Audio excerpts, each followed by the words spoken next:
Hurt in a car? Call our sponsor, William Matar. 844-444-4444. With a focus on motor vehicle accidents, the team at William Matar has handled thousands of cases like yours. Let them help you get the money you deserve after a motor vehicle accident. Rideshare, truck, motorcycle, car, only call William Matar. 844-444-4444.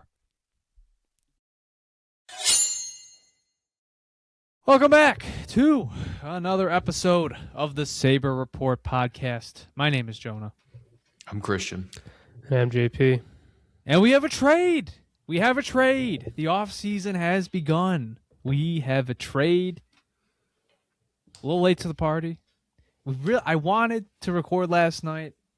We couldn't find time for it. I actually participated in the 11-day power play last night. I was up till 3 or 4 a.m. Yeah, well, I guess this morning. Yeah, that's right.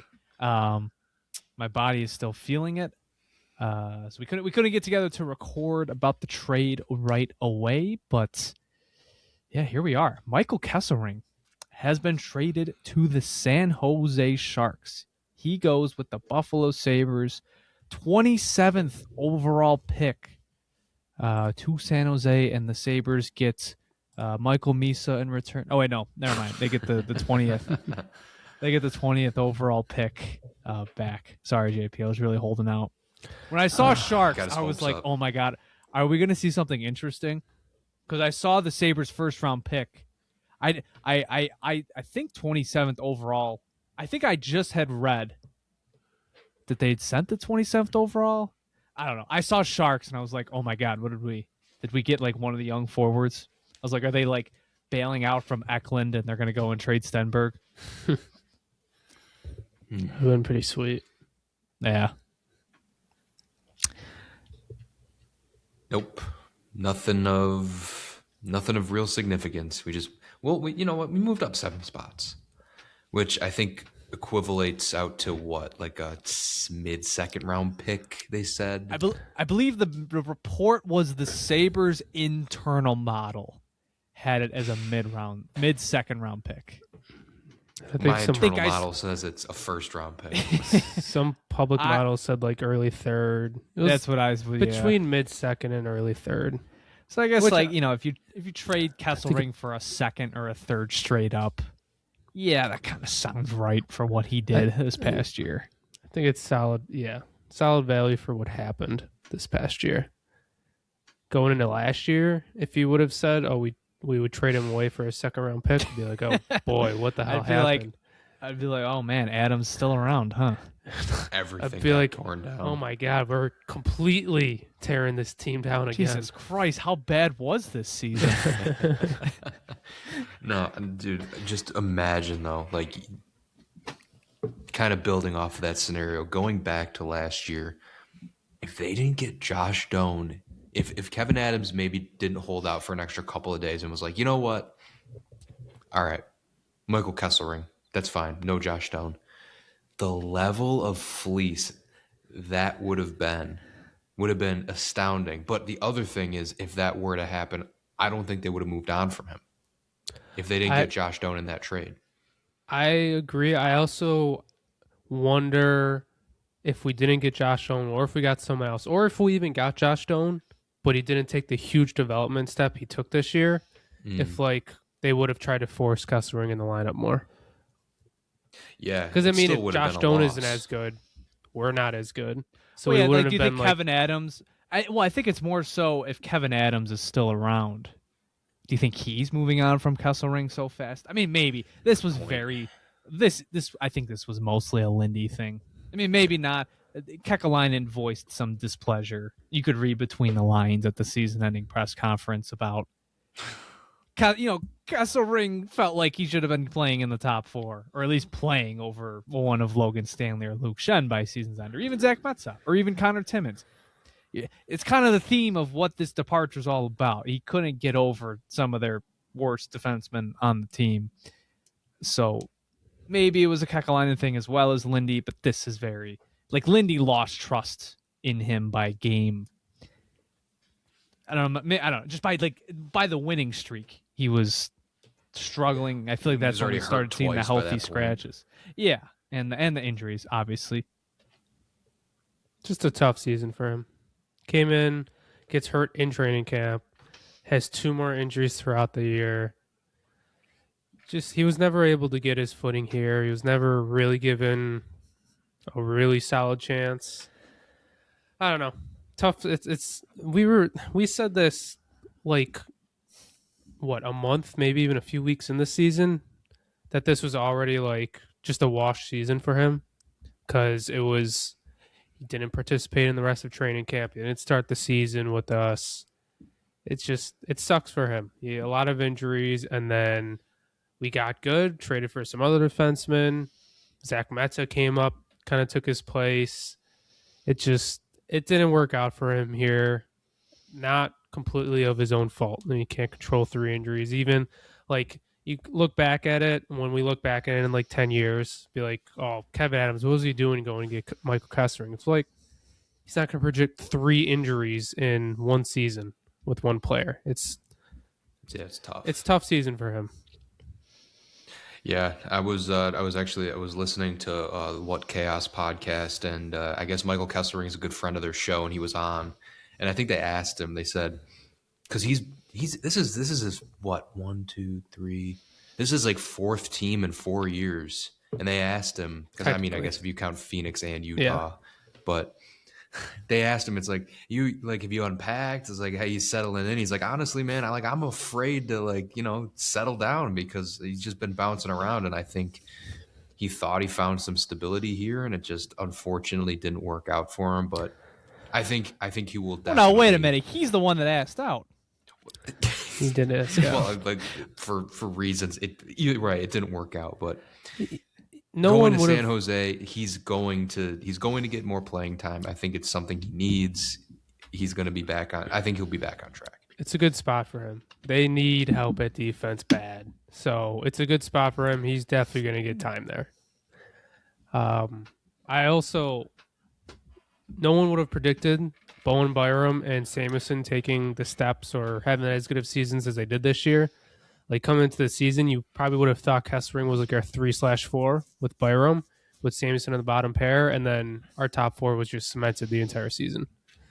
So some stuff was really out of his control. But with that being said, when he did play, it's not like it was that good. I think it'll be good with San Jose though. He was good with Utah. He still had some good underlying metrics with us this year. He'll be good. He's definitely going to find some playing time. So happy for him in that stance. But at the end of the day, he did ask out. It was pretty official that he wanted out. We knew that going into the end of the year that he was unhappy. I mean, I think even Josh Doan didn't say it directly, but he was like, yeah, we've had some conversations, and he wanted to play. I can't blame him. He got benched for Logan Stanley and Luke Shen. I'd be pretty pissed too. Well, I mean, yeah, it'll be a good fit for him in San Jose, and his number 1 fan will fit right into that fan base. So I think it's a win for all parties. It's interesting that just the way this really all broke down. I mean, I know we've touched on it, but it's really just imagine sitting the 3 of us down the night, I don't know, maybe like the night they make the trade. And we're like, all right, Kesselring, there's your top 4 defensemen. And within 12 months, he has been passed in the depth chart by Connor Timmins. Within 12 months. Yet. Within 4 months, basically. 4 months, yeah. But just telling him that, Connor Timmins, who you haven't acquired yet, he's going to be passed on the depth chart by him. Logan Stanley and Luke Shen. Yes, 2 of the worst defensemen in the league will be Sabres, and they will both pass him on the depth chart. And Zach Metsa, who is not, he was in the AHL currently. He's going to be passed by him on the depth chart. Oh, and yeah, Bowen Byram's going to have a 40-point season, and so is Matthias Samuelson. What? Oh, you're confused? You didn't think Matthias Samuelson, he had 45 points. He gets passed on the depth chart by him. They win the division. It's pretty cool. And with all of this, they were a game away from the conference finals. Yeah. it's probably, like when we did our player grades, I gave him an F.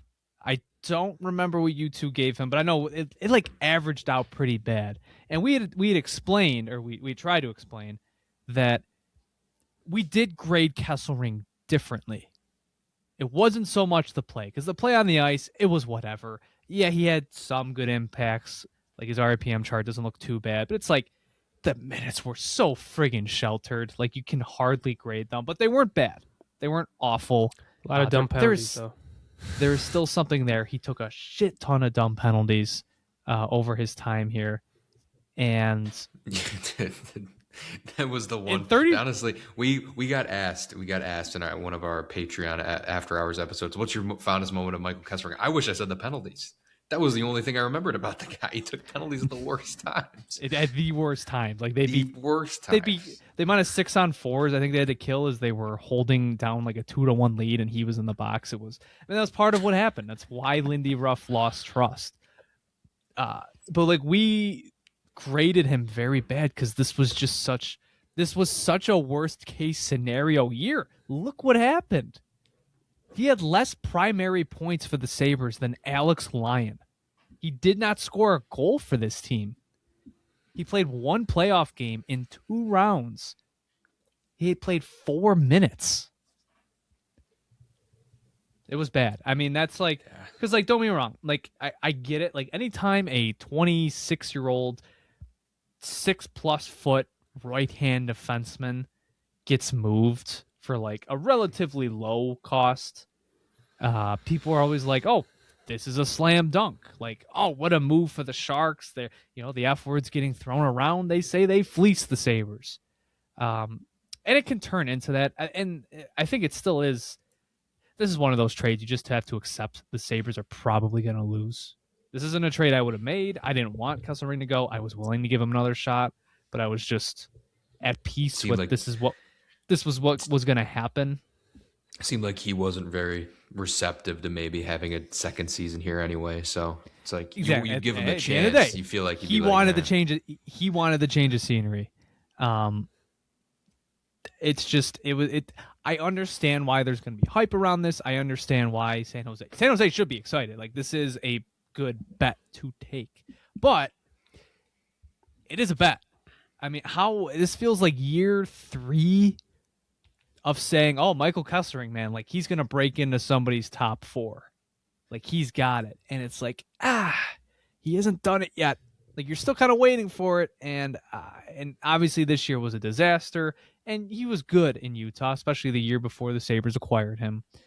But I don't think as of now, like it's not so bad for the Sabres yet. And it might never be, because it's still so much of it is like, this is a guy who, for this team, he did not kill penalties, or if he killed a very small amount. He didn't play on the power play. He didn't play in the top 4, which, sure, like, not totally his fault considering the injury stuff and whatnot, but he also took dumb penalties, and the coach didn't trust him. And I mean, he kind of, maybe a part of you says, like, hey, this is like your 4th team in a small amount of years. Like, is this a trend? Like, do you not, is it hard to get trust from your coaches? So, I don't know. There's more than meets the eye than what I think some outlets are saying, that like, oh, I can't believe Buffalo's doing this. Like, why would they give away this asset? Well, it did not go well here. I also think part of it too, which I think kind of led to how it got at the end of the season, is I feel like Kesselring is more of like a second pair defenseman, like his play style wise. Like, I don't know if he's a third pair guy, like more of a shutdown guy, low event.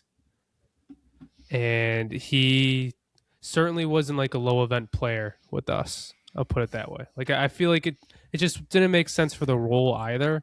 So I think if he gets more time as a second pair guy, like, it might work out. I think that was part of it when there was no room in the top 4 for us. I think like your description of him is correct, and I think he'll be maybe more of that. I think like, I feel like a lot of the same stuff was said when the Leafs trade Timothy Liljegren straight to San Jose? I don't know. Like look whenever who's bringing up the Leafs unprovoked now, Jonah Aarons. But it was like when he kind of got dealt there or went there, it was like, oh, Liljegren's gonna get all this opportunity and it's gonna work out great and it's gonna be a real good move and a good bet for the Sharks. And it's like he was fine, got more points, definitely got more opportunity, but it was just okay. I kind of think that's the most likely outcome for San Jose. Like he's gonna help them, I think, and it could. Obviously, it has room to get worse. So, Also, I'm at peace with it. I find it funny too. He is the oldest of anybody in our top 4 too. So it's like all these guys are younger and better than him. Where's the room? Where is there any room for him to grow? Like even like I think Timmins is 27, Metz is 27. Like it's not like Kesselring's the only young guy. Like he's actually old compared to some of these guys on our team. So just made sense to move on. It is what it is. Cut your losses. You move up 7 spots. Now it depends on what they do with that first round pick.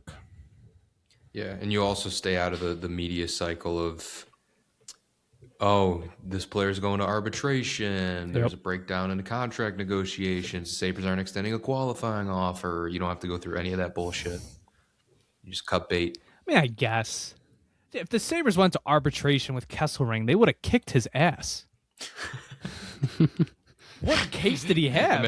Imagine they went to arbitration and they're just like, we didn't even bring any highlights because you didn't have any. Sorry, buddy.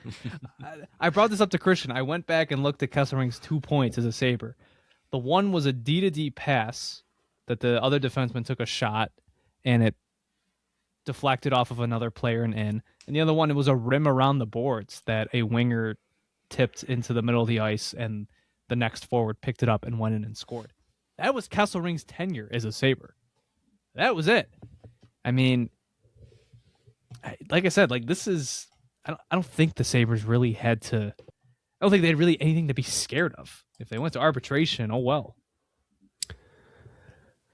Yeah. Is Media what it just is. sitting there like, yeah, you couldn't play over Luke Shen, man? Really? You want more money?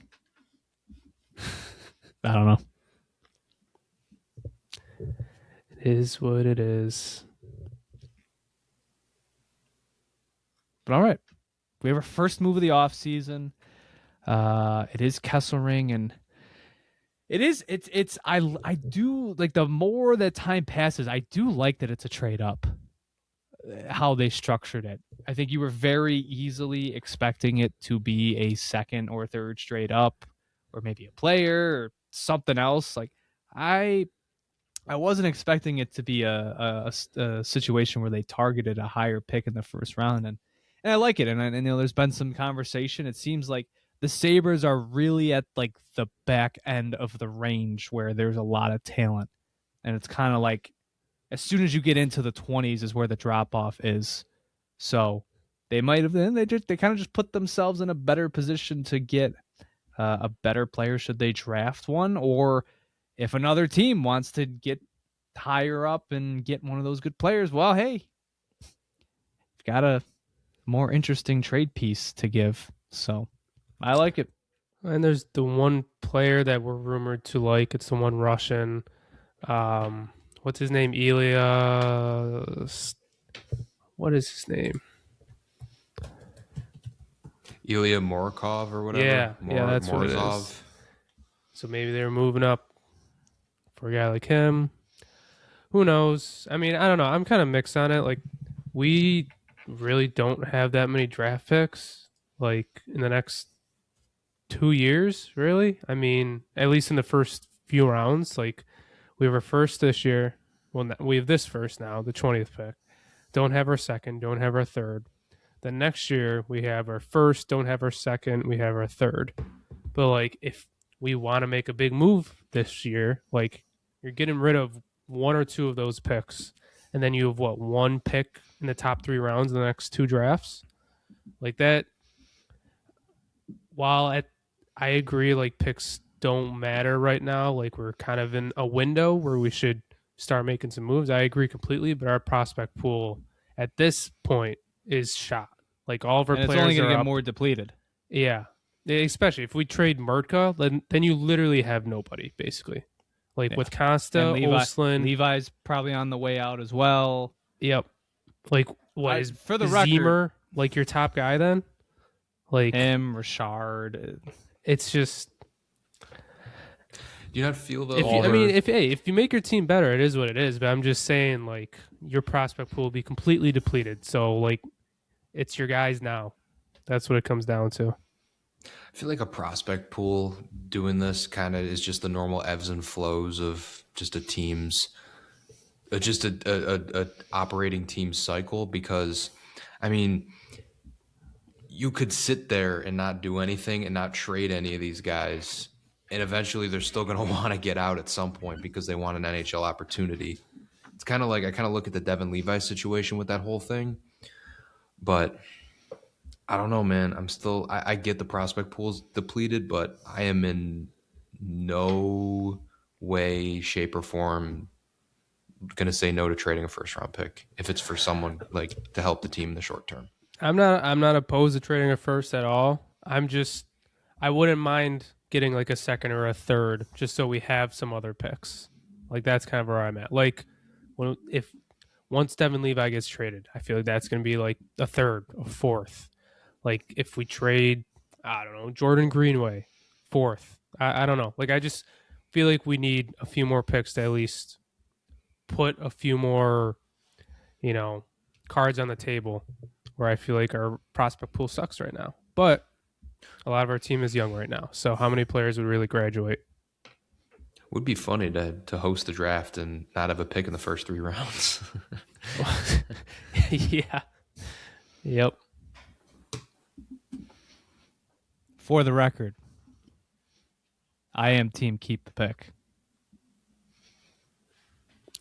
This guy Trading always next year's gotta be the first then? contrary. Like is that Oh, I'm sorry. Hey, Christian, Contrarian. here's a fun exercise. Can you list like What? our top 5 players, top 5 forwards on the roster, and then let me know how many of them were draft picks that people wanted to trade away?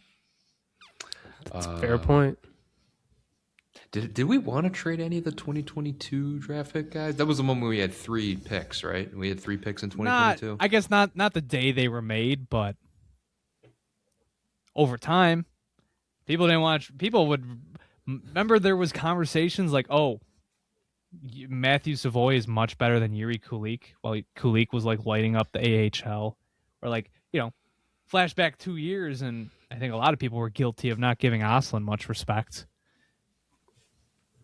I don't know. Listen, I get that. It's just Benson. it's a timeline thing, though. You get it. It's like I get it. You want to restock your prospect pool, but again, it's like I want to help this team now. Obviously, I don't. Yarmo's gotten. Well, he's a little trigger happy, like right off the bat. And hey, in some cases, like Robert Thomas, I would have supported it. Nyes, I'm a little on the fence, but like, I think I can be convinced.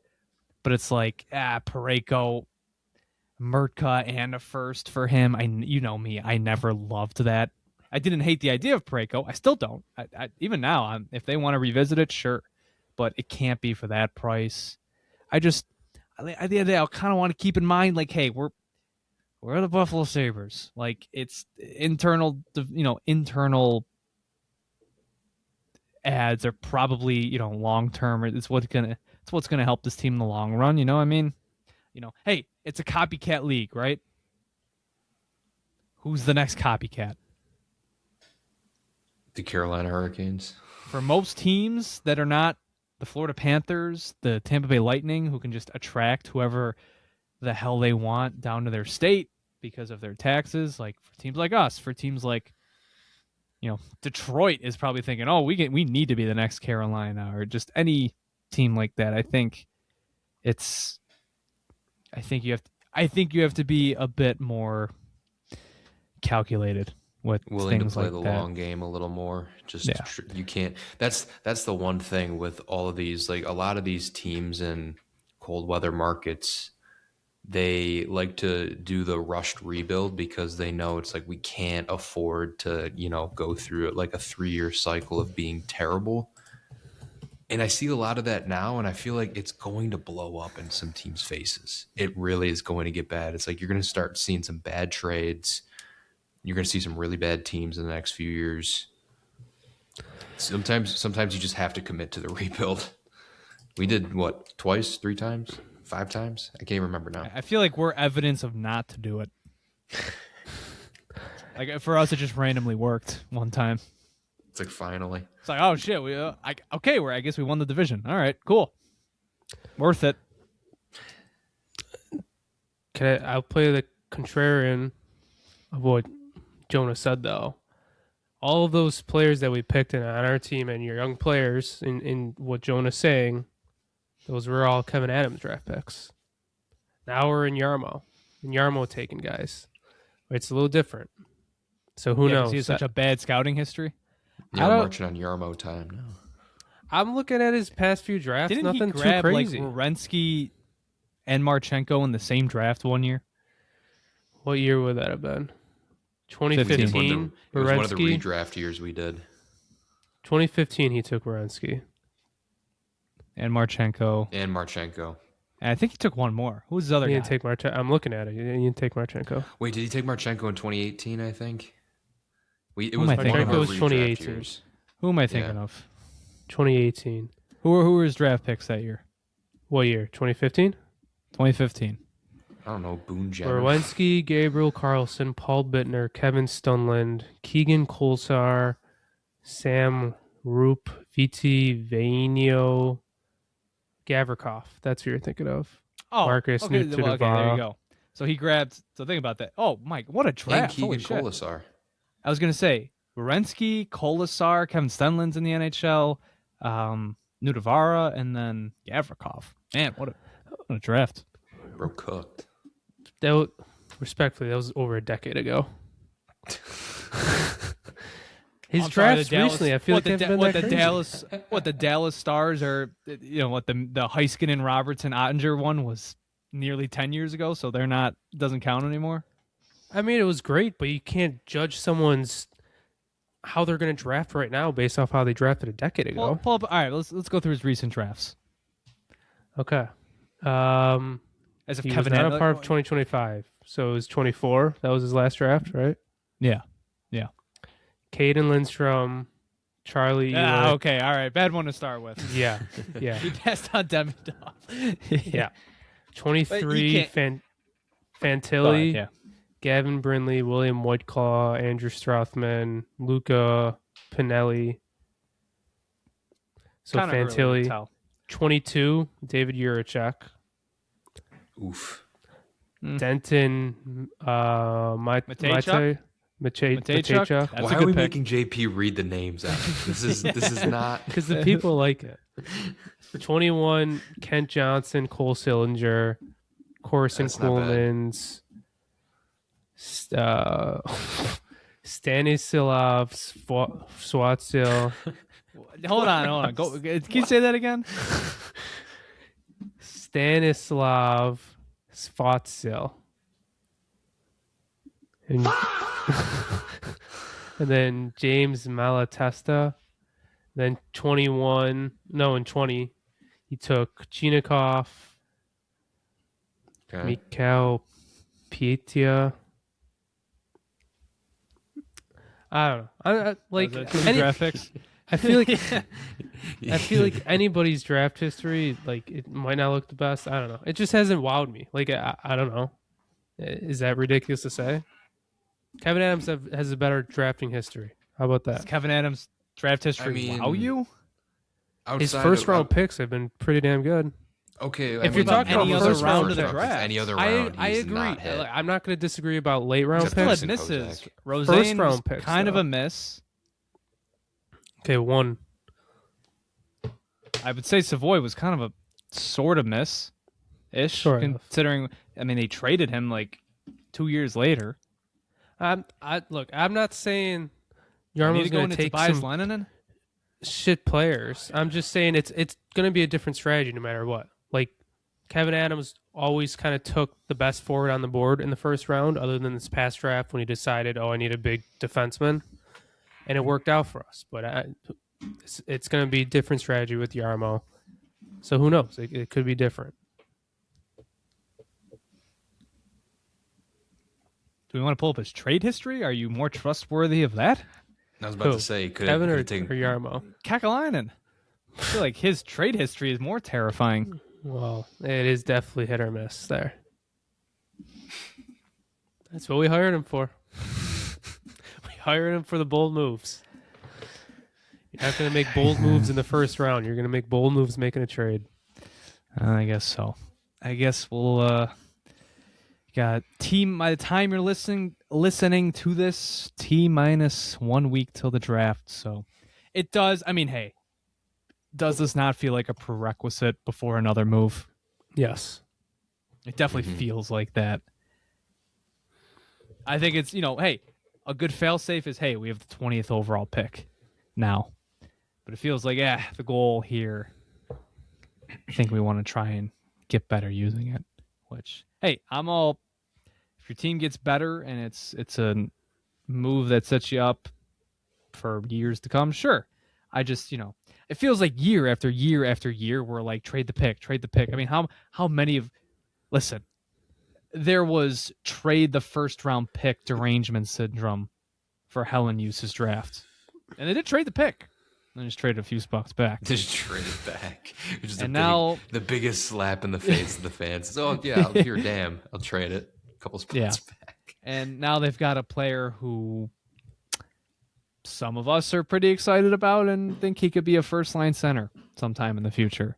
So, I would be interested to know, like, the case study on trading your first-round pick in a contention window, how many times it works out, or like what the history of that is. I'd be curious to know. Darcy has some bangers. Did he ever trade the first? I feel like he had. Yeah, he definitely did back in like 2006. I guess maybe Zubris, was he one of them? Was he a first? I think he might have been a first. How Aside about from that? I don't know if they ever made that big move. Why don't we just look at the team that just won the Stanley Cup? They traded their first, didn't they? Yeah, the Sabres acquired Danius Zubris and defenseman Timo Helbling from the Capitals in exchange for Yuri Novotny and a first. Yeah. Is that the last time? Like, I wonder if that's like the last time. That was a bad trade. That was a really bad trade. Hey. He was on the ice for the Drury goal. It was all worth it. Yeah. Well, hey, he got me my first Jeopardy win too. Allegedly. Okay. Yeah. All right, Mr. I wiped the tape. It's really not true. Yeah. Did Carolina really move their first? Or Keandre Miller, I guess they did. They moved their second in the Keandre Miller one. That was the trade I was thinking but of. It was a Dallas. What was it? A Dallas first? It was, it was Dallas. I just had it pulled up. Dallas first, and then their second.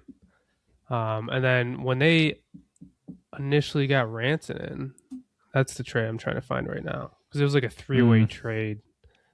Yeah, they gave up Natchez. I don't know if they gave up a first in that.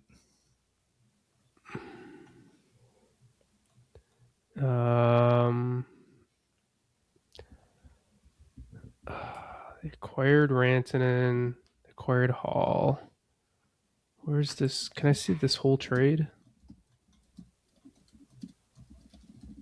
This is like only saying the trade was with the Blackhawks and Carolina, which is not true. No, Taylor Hall was like a throw-in in that deal too, which is the funny part. Yeah.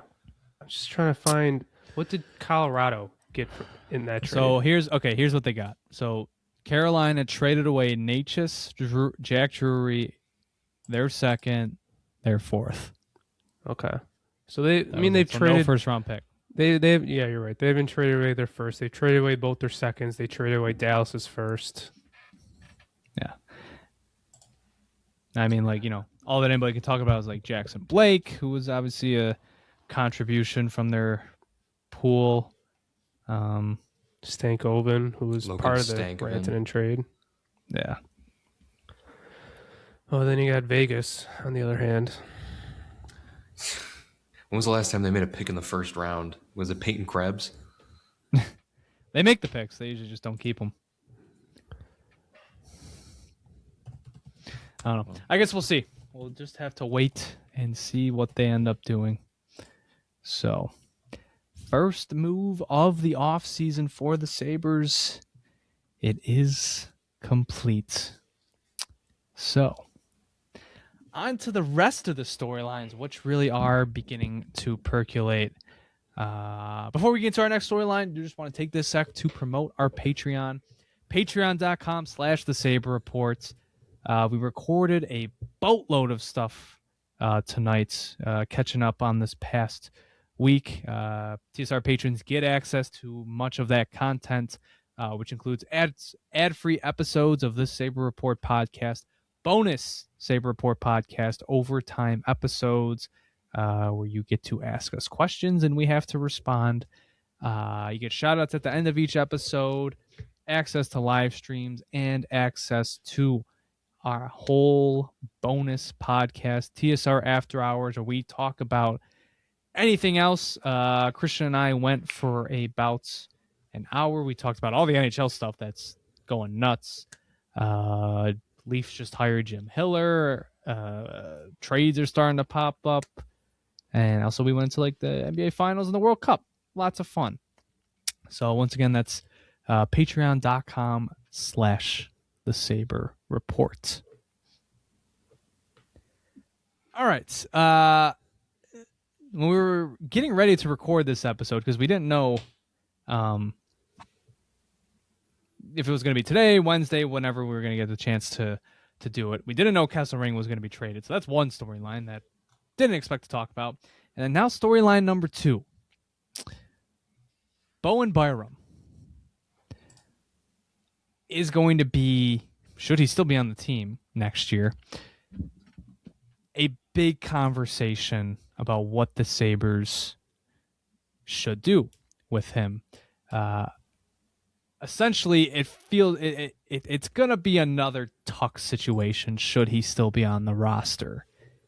And we are already getting glimpses of that. More so, if this is really a big dispute over the next 7 or 8, 9 months, it's going to be, I think, a lot more public than the Tuck stuff, or at least a lot more high stakes. Because I think Tuck, he's got that stigma, right? 30-year-old, forward, been on the team for a while. Byram might be a little bit different. I think the age, how well he did with the team this year, how important he is to the Sabres' success, which he is fairly important. It was going to be a conversation, and it's already a conversation now because Darren Dreger, once again, lighting a fire on Twitter that apparently teams are calling on just to see what Bowen Byram's available, or at least teams are interested. 1 year left on the deal, and extension talks haven't really gone well to this point with the Sabres. Sounds like they got some preliminary stuff done at the Combine, or they began preliminary stuff. They did not really begin very close to one another. So, Byram, possibly on the trade market. I'd be lying if I said I wasn't surprised. I mean, going into last offseason, you heard it. He wants to be a number 1 defenseman somewhere. His agent is his agent, and he always brings people to the market. I think the rumors are out there that Byram wants like 10 plus. And I'm not sure. I don't really. I think it's possible for us to give them that. Yeah. I can't really blame him. Like, I think he can get that somewhere, but I don't think he can get that with us. Like, how much do you want to pay him more than Power, or how much more do you want to pay him than Power? Like, you're not paying him more than Dowling. Obviously, that's $11 million. Power's at 8.35. Would you give him like 8x9? I mean, he's not going to take that, but I'm not surprised. I also do find it funny. I'm not sure what your guys' thoughts on if you're all in on trading him, want to keep him, but like just going in the last offseason, all three of us wanted him gone. We all wanted to trade him. So now we're just back Fun to that times. conversation a year later, basically. And he had an even better season. That's not and true. That never happened. And he has even higher value now. Luckily, there's no record to check if that's true. Nope. In a different light, though, it's not more of like you got to get rid of this guy because we need to recoup assets. It's more now it's a different situation, but also you're in a different place, so it's more like, hey, maybe we can get a useful upgrade out of this. But now I agree with JP. I'd say I'm not surprised that this is a conversation. I know that Byram likes it here. He had a great season last year. I think he was one of your best players in that Boston series, but you're not going to be able to pay him that much. And you're not even that. That's half of it. The other half is you can't give him the opportunity that he wants, that he could definitely get with another team. He wants to play. And I know he was averaging like 22 minutes last year, but he wants power play number one. He wants to be a number one defenseman. He was behind Kyle McCarr in Colorado. He's behind Rasmus Dahlin here. I think a trade is more likely than not. And honestly, as much as I don't want to break up that top four, he's replaceable. He is probably your most replaceable of that four. And there's a market for him. There's a market for him where you could get a lot better in an area like a winger to replace Alex Tuck. So His like we can all agree this was his best year as a Sabre, no doubt. His underlying still aren't like that crazy. Like he's just an offensive first guy, but he was so much better. He was so much more versatile. But I do wonder, like, I mean, in the past when he was playing with us, it's not like he was injured. Like he was always healthy. Like, is he going to repeat another year like this? Like, is he more like this player? Is he more like the year before player?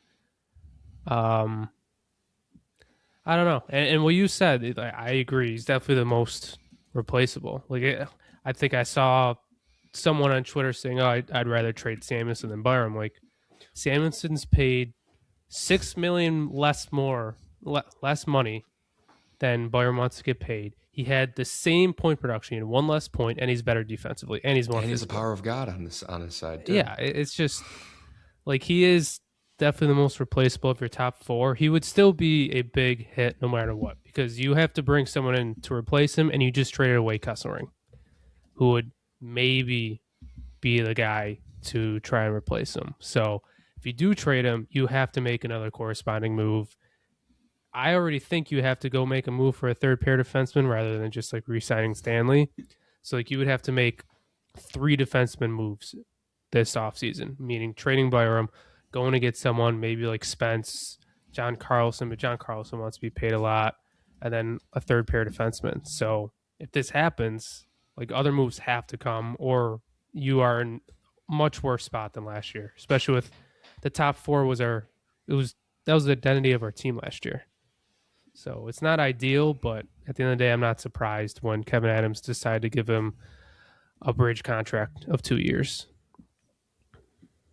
It's funny. I've compared him at multiple times to like he really is like the modern Matt Dumba. Like Matt Dumba towards the back end of like the late 2010s.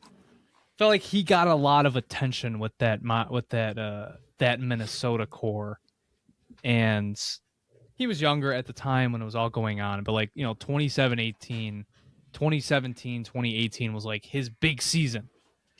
He was ramping up to it in 15-16. He had 26 points in 81 games. Next year, 34 points in 76 games. But both those years, he had double-digit goals. And then 2017-18, he exploded.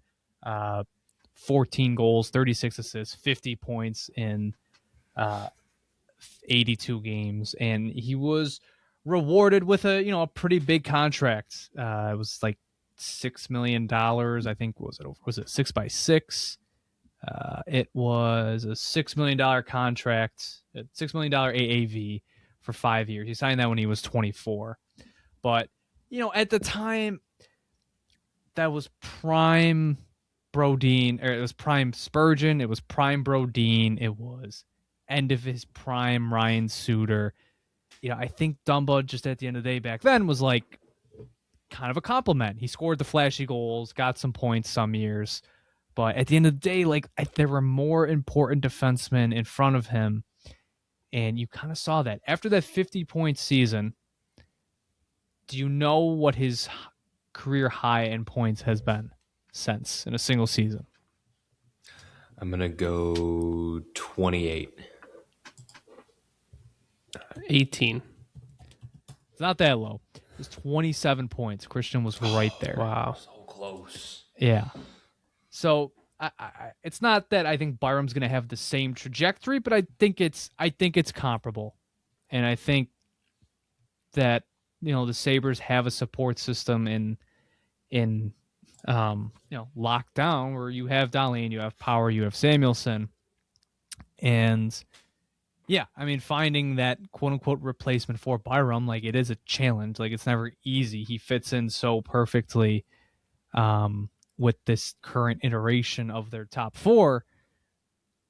But when push comes to shove, Alex Tuch fit in perfectly with this iteration of the Sabres. But it's you have to make the decision that is best for the team. And it's best for the cup window. I mean, if you think you're in a window, dishing out $10 million to your fourth best defenseman, at the very least your third best defenseman,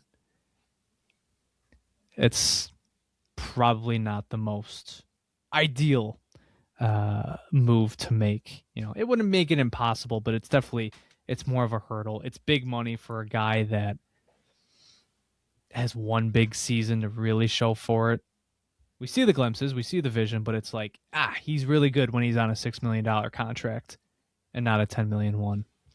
For context, Evolving Hockey, their contract projection has him at an 8 by 9.2. So I wouldn't be surprised if that's where the Sabres have him somewhat. They're probably starting lower. Where we think Yarmo is voiced to the media how much he wants him back, but I do wonder how much it is. I'm thinking around 8 by 9. I think Byram wants another $1.5 million. Probably. I think the gap would have to be bigger for there to be kind of a fuss in the media like this. Where it's if you're talking in June and you're only if they're at 9 and he's at 10.5, if you're only $1.5 million off, are we really doing trade rumors in the media this soon? You also got to remember who his agent is. I was gonna say it's Darren Ferris. It's Darren who's that? Ferris. Christian? Who's that? Darren Ferris. What does he do? He's an agent. Yeah, for who? Bowen Byram. That's it? Just him? Probably a lot of other players. I don't know what you're getting at with this. Never mind. Mitch Marner Has a slightly important client.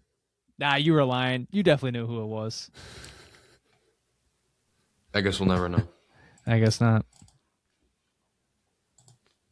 I'm not. I'm not surprised that he wants to bring him to the open market. Of course he does. He wants to get the most money out of this, and he will burn as many bridges as he can to. And listen, agent for a player. It's this guy will go to the ends of the earth. He will say you need to burn this bridge, and I'm going to burn all these bridges, but you're going to get your money, and it'll be with a team. You just might make some enemies. All right. It's the Hernan Cortez analogy all over again. It is. We're burning the boats. He's burning the boats. It's all right, here you go, man. It's give it a shot, but it is also risky because if the Sabres are talking extension now, and Darren Ferris is oh, let me walk you to free agency. If Bowen Byram has a bad year next year, which is possible, it is More than possible. Or he gets hurt. Cost him millions of Like, dollars. He gets yeah. hurt. Cost him Just millions even, of dollars. like- And listen, he's still very young, so there's time to make that money back. But it's not a 100% foolproof method, is what I'm saying. Well, it's also I think his production is very volatile just because of, it got a big boost this year because he was given power play 2 responsibilities. And he produced, he got his points as power play quarterbacks usually do. But if Owen Power takes that back next year, well, that's a big kind of gap. Like if, I think generally given how good his year was this year, it's going to be tough for Byram to repeat the point production he had, which obviously matters the most in these conversations. And if he takes a step back, it's going to be hard to gamble for $10 million again. Well, I think for me, part of it too, like I was just looking at his power play numbers. He had 7 points, nothing crazy. He's playing next to Rasmus Dahlin, like a top 5, top 10 defenseman in the league. Somewhere else he's going to go, he's going to be the guy, or at least be like the guy in his pair. Like, no matter who he plays with here, he's never going to be the guy. So I think that's what he wants. It's clearly very important to him. This is year 2 we're hearing about this, and I don't his know. production won't be like, the same. Does though, he I feel really like. want that, man? It's an athlete. Of course he does. He's going to bet on himself. Guess, but I would too if I was in his situation. I don't know. I feel want pretty the most good about where opportunity I'd I be. can get.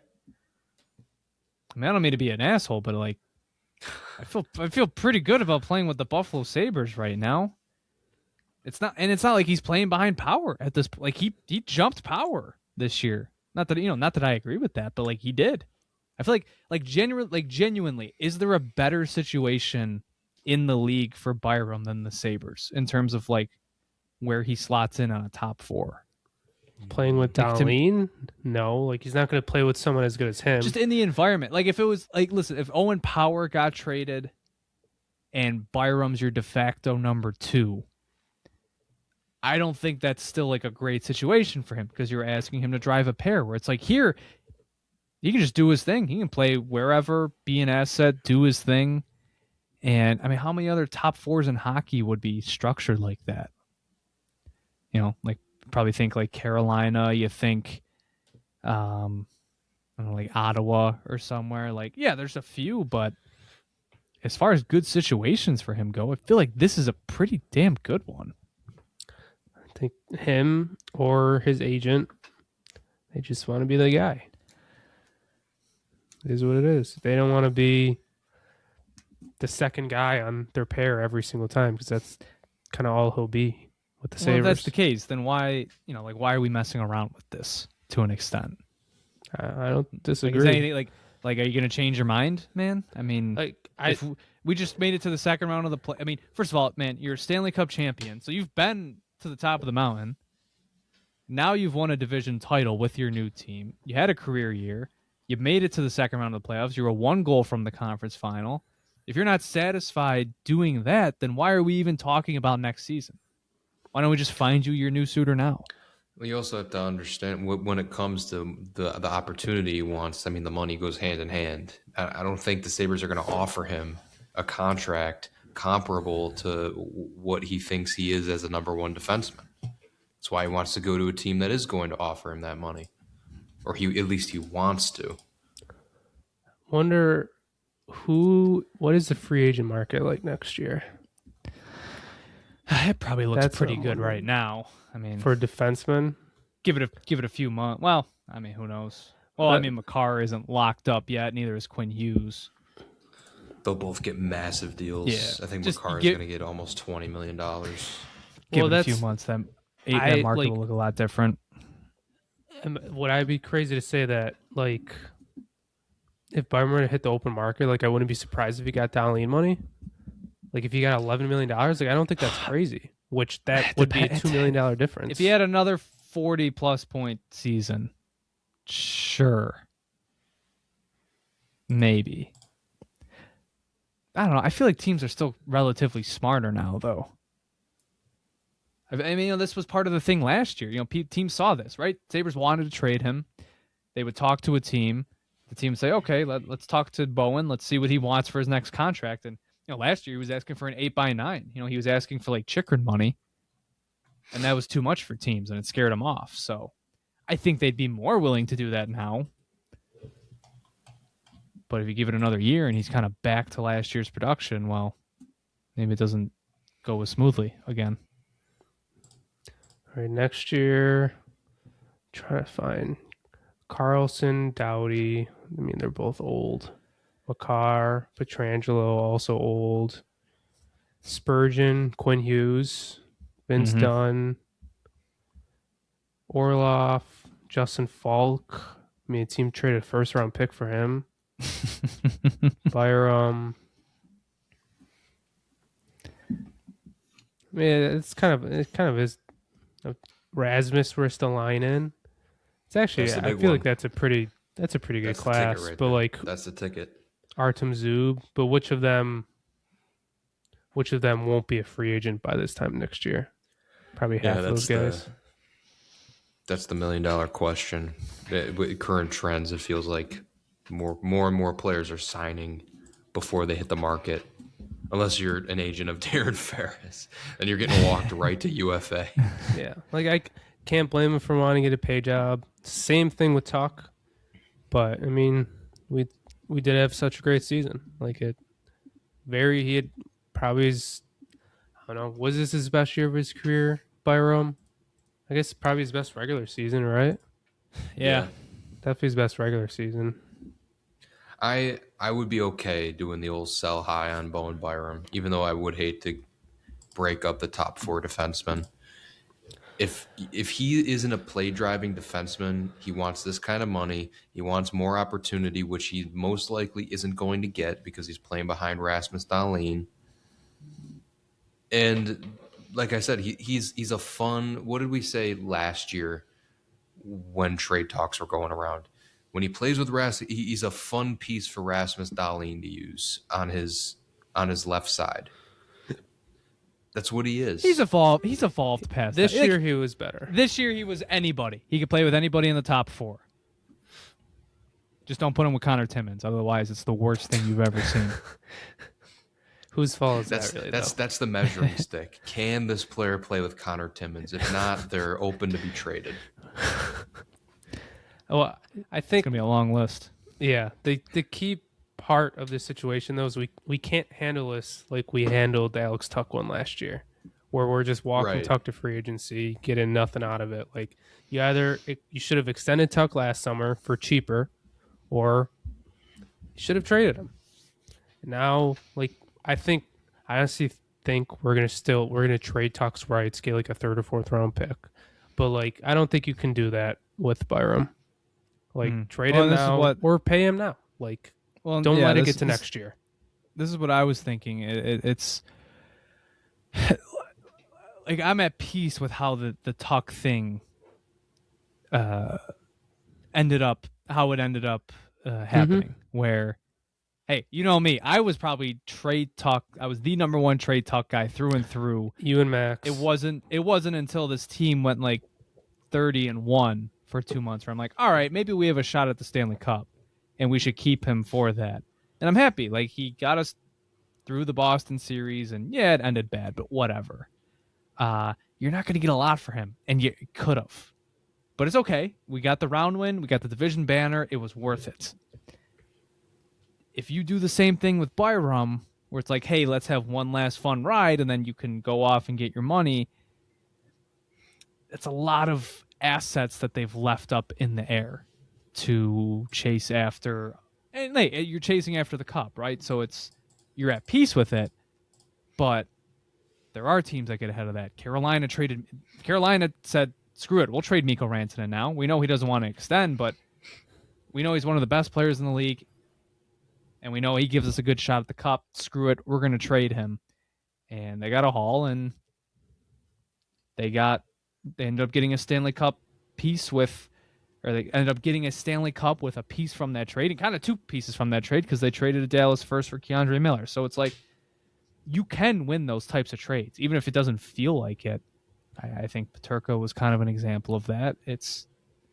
These trades can be won, and they can help your team. So I'm glad the Sabres are considering possibly considering getting ahead of it. And I think, if you were to let both Tuck and Byram walk for kind of nothing, it's not the end of the world, but maybe you could have recouped some stuff that would have helped you. Well, Yeah. I think comparing it to Tuck, like us keeping Tuck this entire season, at the end of the day, like he was points wise, maybe not impact wise, but like even regarded as your second best forward. You traded him last year. I mean, there was a hole. You trade Byram, we have 3 other very good defensemen right now. Like you have guys that can obviously not fill the hole that Byram would be leaving, but like you have a good structure already in place. Like you could argue that Byram's our 4th best defenseman. You could also argue he's our 2nd best defenseman, but like I think losing him wouldn't hurt as much as it probably would have been losing Tuck last offseason without obviously making any additional moves. You already have a really good top 4. Your other 3 defensemen were very good. So I think there's a little more structure in place already where like you might have been screwed if you traded Tuck.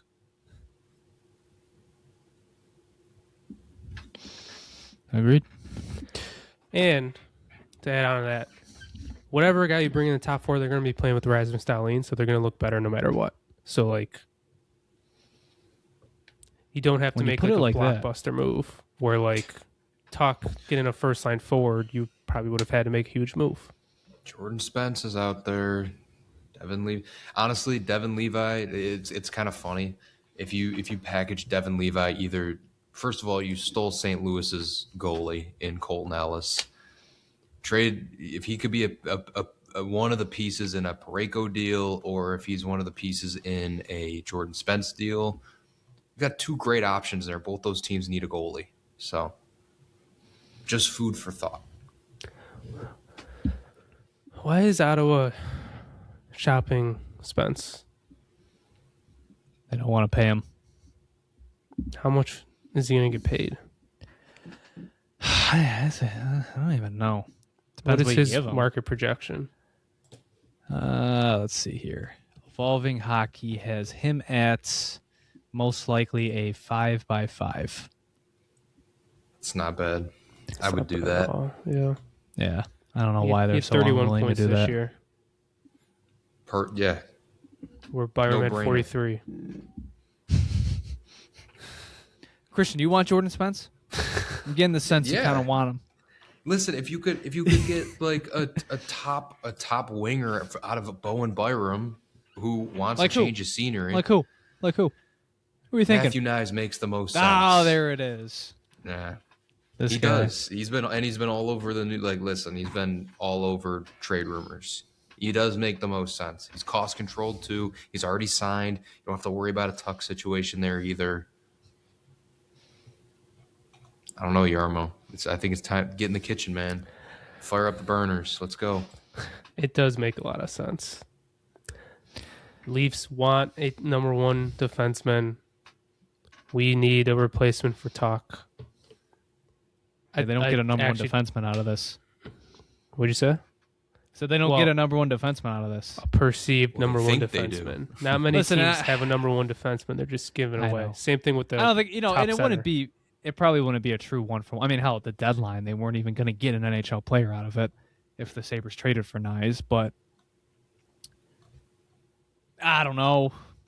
Chaik is weird because I think he's an idiot, but like it's also, if he is a believer in analytics, well, he's not going to like Bowen Byram's profile. Well, you don't like Maybe he doesn't. Wendy's? Maybe he doesn't like Matthew Nyes' profile. Maybe. That whole thing confuses me. It is weird. I don't know why the Leafs are trading him. A cost-controlled forward, 24 years old. Probably because they're scrambling and he's the only one with no trade protection. So it makes it easy. Could be, actually. Just feel We've like been there it before. makes them worse. But, who do we care? Christian might care, but we don't care. There's levels of hate watch. It's his and you two guys favorite just don't teams understand. trading with one another. It's actually what he lives for. It's a win-win trade for him.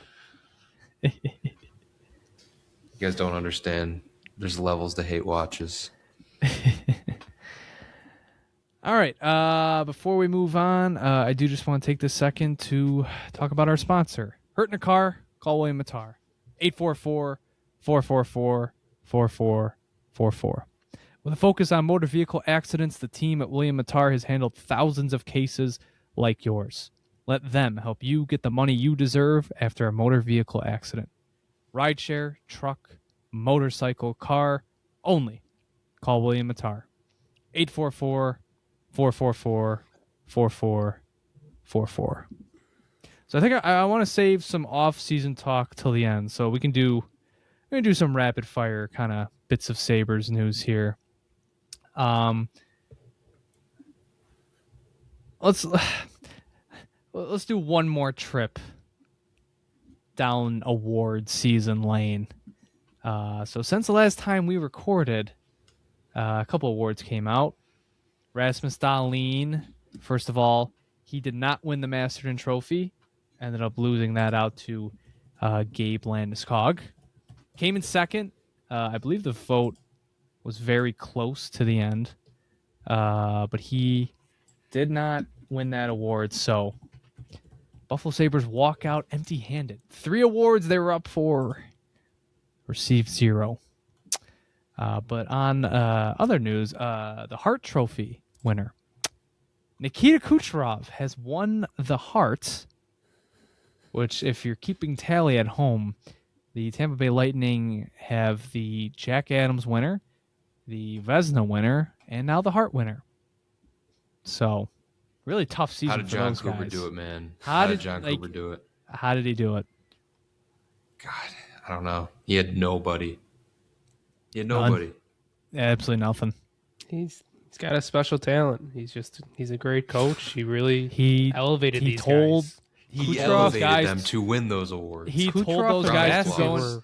were nothing before he he's came like, into the room this Cooch, you're a season. really good player. You should go try and win the Hart Trophy. And Andre, you can win the Vezina. You can do it. I believe in you. And then they did it. So They John said, Cooper. sir, yes, sir. Yep. That's how it's done. Lindy Ruff should take a notice. So stupid. I hate rehashing conversations like this. It's just so stupid. Ridiculous. Revenant Jack Adams Award. Get the hell out of here. Is it all different voters for each of those awards? Yeah, for the Vezina, it's the GMs. For the Jack Adams, it's the broadcasters. And for the Hart, it is the writers. So it is 3 different voters, but still. They all glaze Tampa Bay. This league has a disgusting infatuation with the Southern states. It's disgusting. Very gross. I do think they got winning. the Hart Trophy winner right, but they went 1 for 3 here. Yep. Oh, well. All right, on to other news. The Buffalo Sabres made an announcement yesterday. We have our home jersey sponsor. That's right. Seneca Resorts and Casinos are the Buffalo Sabres home jersey sponsor. You know what's funny? Remember those conversations that we had? I was like, oh, Terry Pagula is like, I compared him like Vince McMahon for like any WWE fan. Like the WWE ring these days is littered with advertisements. And it was something that was never the case when McMahon, as shitty of a person as he is, was running the company. So I thought, oh, you know, he's like a purist. He views the ring as sacred ground. And I was like, oh, Terry might feel the same way about the jerseys. No, I'm just beginning to think nobody wanted to be their jersey sponsor now. Because the moment they got good, they just ripped off 2 long-term relationships. So, I mean, hey, it is what it is. It's the way the league is moving, and it's an all-white logo. So, you know, it's never, you know, it's not exactly a fun topic, but it is what it is. Keeping up with the trends of the league, every team is going to have one at some point. So, Yeah, I don't think it's the worst one. I do think it's funny. That was like the one thing that we didn't hate on Terry for a few years ago. Terry's got no sponsors on his jersey or his helmet. But everybody's doing it now, so it is what it is. Yeah. And also, at least it's Buffalo spots. Yeah. Stark Local Tech, brands. Seneca Resorts. The KeyBank's still like the away sponsor, I think. It wasn't Kaleida like one. Yeah, Trusted This year Nurse was like Staffing Trusted. is the Yeah, home, Trusted is the home now. and away is KeyBank. Yeah, so On the they've kept helmet. it local. They've kept it local. So could be worse. At least we don't have TikTok on our jerseys Milk. or milk. Yeah, just milk. Oreo. Or you're the Ottawa Senators and one of your players was just banned for gambling and you got bet MGM on the Bet Sports or jerseys. whatever it is. Bet 365. Bet 365. I do like So. how some of the teams do like kind of they work the colorways into it because I think the Oilers, I think their helmet sponsors are some like orange and blue, and it just blends right in. It looks clean. Like I know Pittsburgh has PPG paints, and it's like yellow and black. So as long as they keep it mostly in line with like the colors of the jersey, barely going to be noticeable. Agreed. Vinny Propsal has joined the St. Louis Blues coaching staff. He joins Jim Montgomery. The Sabres the Sabres failed to retain one of their long-standing pillars in the Rochester pipeline. Well, congratulations to him. It's a big promotion, getting up into the big time. But it sucks to lose him, though. Hopefully he talks Hopefully up it doesn't Robert Thomas spell- to Buffalo. Yeah, hopefully. But I hope it's not now a continuing trend because I would hate to lose Mike Leone too. You never know. Yeah, he's definitely the big one. Can't Wasn't let him it- sneak through. Wasn't it Don't let Seth Prospal? Appert leave too, please. Wasn't it Prospal who was telling Consta to just shoot the puck, or wasn't it something like that? I Worked. thought I remember Consta saying something like that. That's why they pay him the big bucks. Hey man, use your really good shot. Hey man, you see that stick in your hands? Just use it to put this in the net. He was like, all right, will do. Other piece of kind of Rochester-ish news: Nikita Novikov might be returning to the KHL. His rights currently held by Dynamo Moscow. So was he? He was the one. Did he get loaned to another team this season? I want to say it was him. Yeah, didn't he go to Charlotte? Was it Charlotte? I think so. Right, I'm between him and Komarov, and I think Komarov stayed. I believe it was Novikov. That's a good question. Nikita Novikov Yes. was loaned to he's loaned to the Ontario. Ontario Reign. Yes. Reign. I was way So. off. Other side of the country. So yeah, Novikov looks like he might be headed back to Russia. So was always a player that the skating was always it was the hurdle, and always he had some flashes, but always kind of pop in preseason from time to time, but can't figure that out. You're probably not going to carve out a role anytime soon. And hey, sometimes guys just want to go back home. So that would be a pretty. I would say that'd be a sizable loss for the Amherst, but they already lost him, so I guess it can't get any worse than that. Speaking of KHL, did you guys see that Alex Georgiev he's eyeing a return to the NHL again? I did not see that. Forgiev, he can't get enough, man. Did he have a good year there? Let's see. Probably not.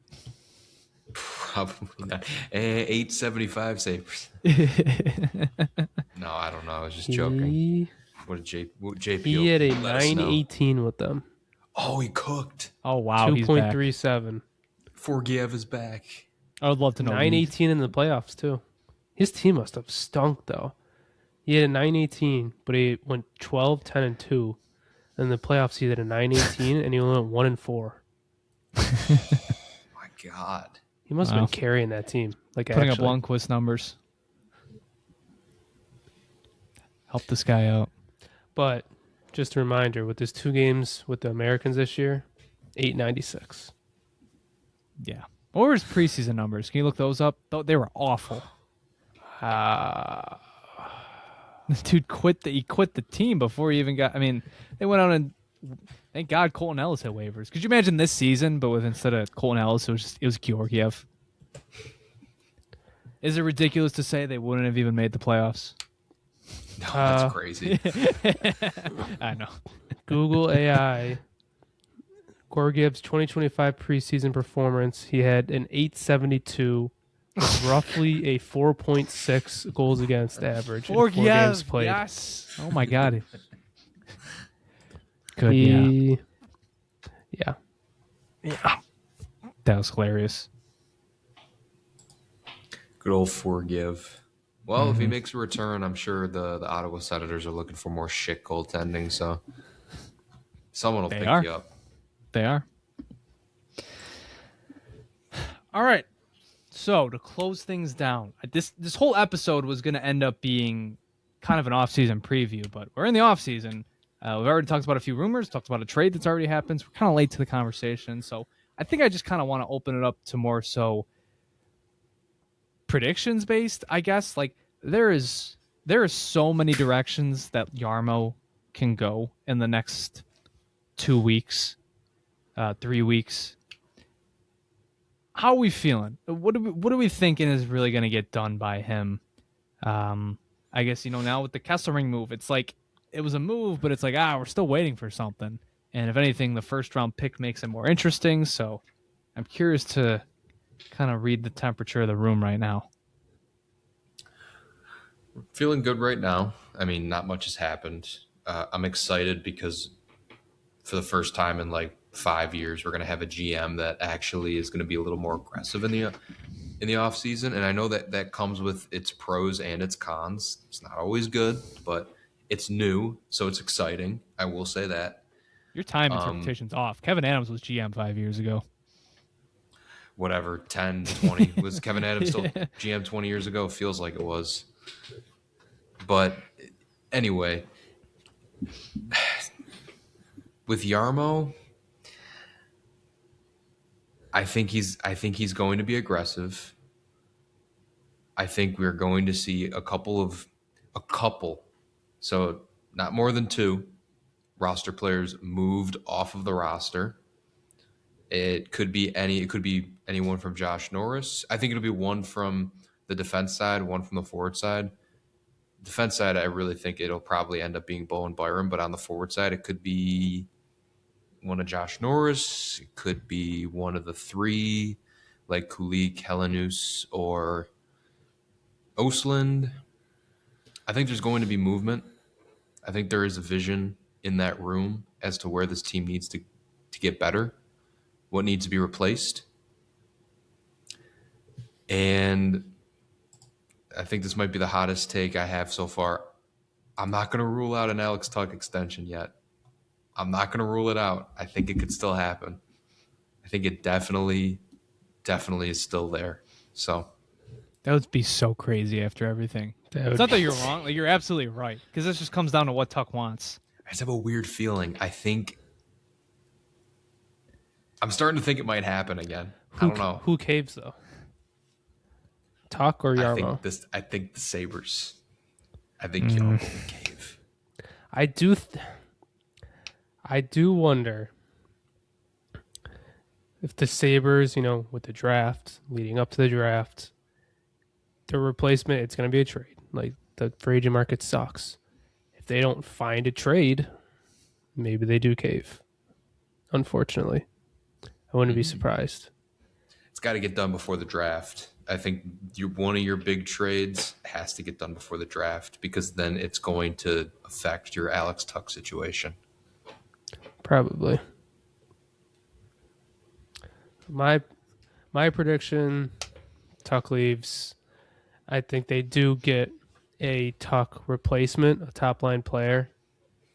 I think Byram stays and they get like a third pair defenseman, some sort of quote-unquote upgrade.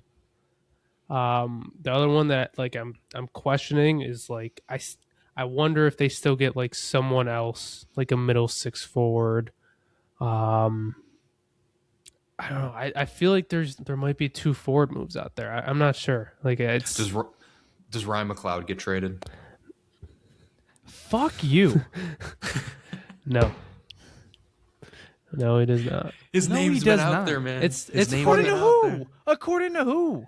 What do you mean his name's Paul been Hamilton. out there? Owen Power's name's been out there, quote unquote. I was gonna say, if you're up to David Pagnotta, Owen Power would be traded for like, I don't know, X winger on X team on a Y I just team. keep seeing Ryan McLeod's name pop up. I do not want him traded. Let I me make don't that get clear. it. I Let me make genuinely that do clear. not understand it. I know It's I am the because we McLeod have the guy, 3 young but I do forwards. not understand it. 3 young He's better than centers. all of them right now. Yeah. They're not as fun though. I mean, he's not as fun as those 3. What are you talking about? Ryan McLeod's not fun. Get out of here. He's not as fun as those 3. outta Thinking here. of all those 3. This fan base right now thinks that we have 3 like number 1 centers.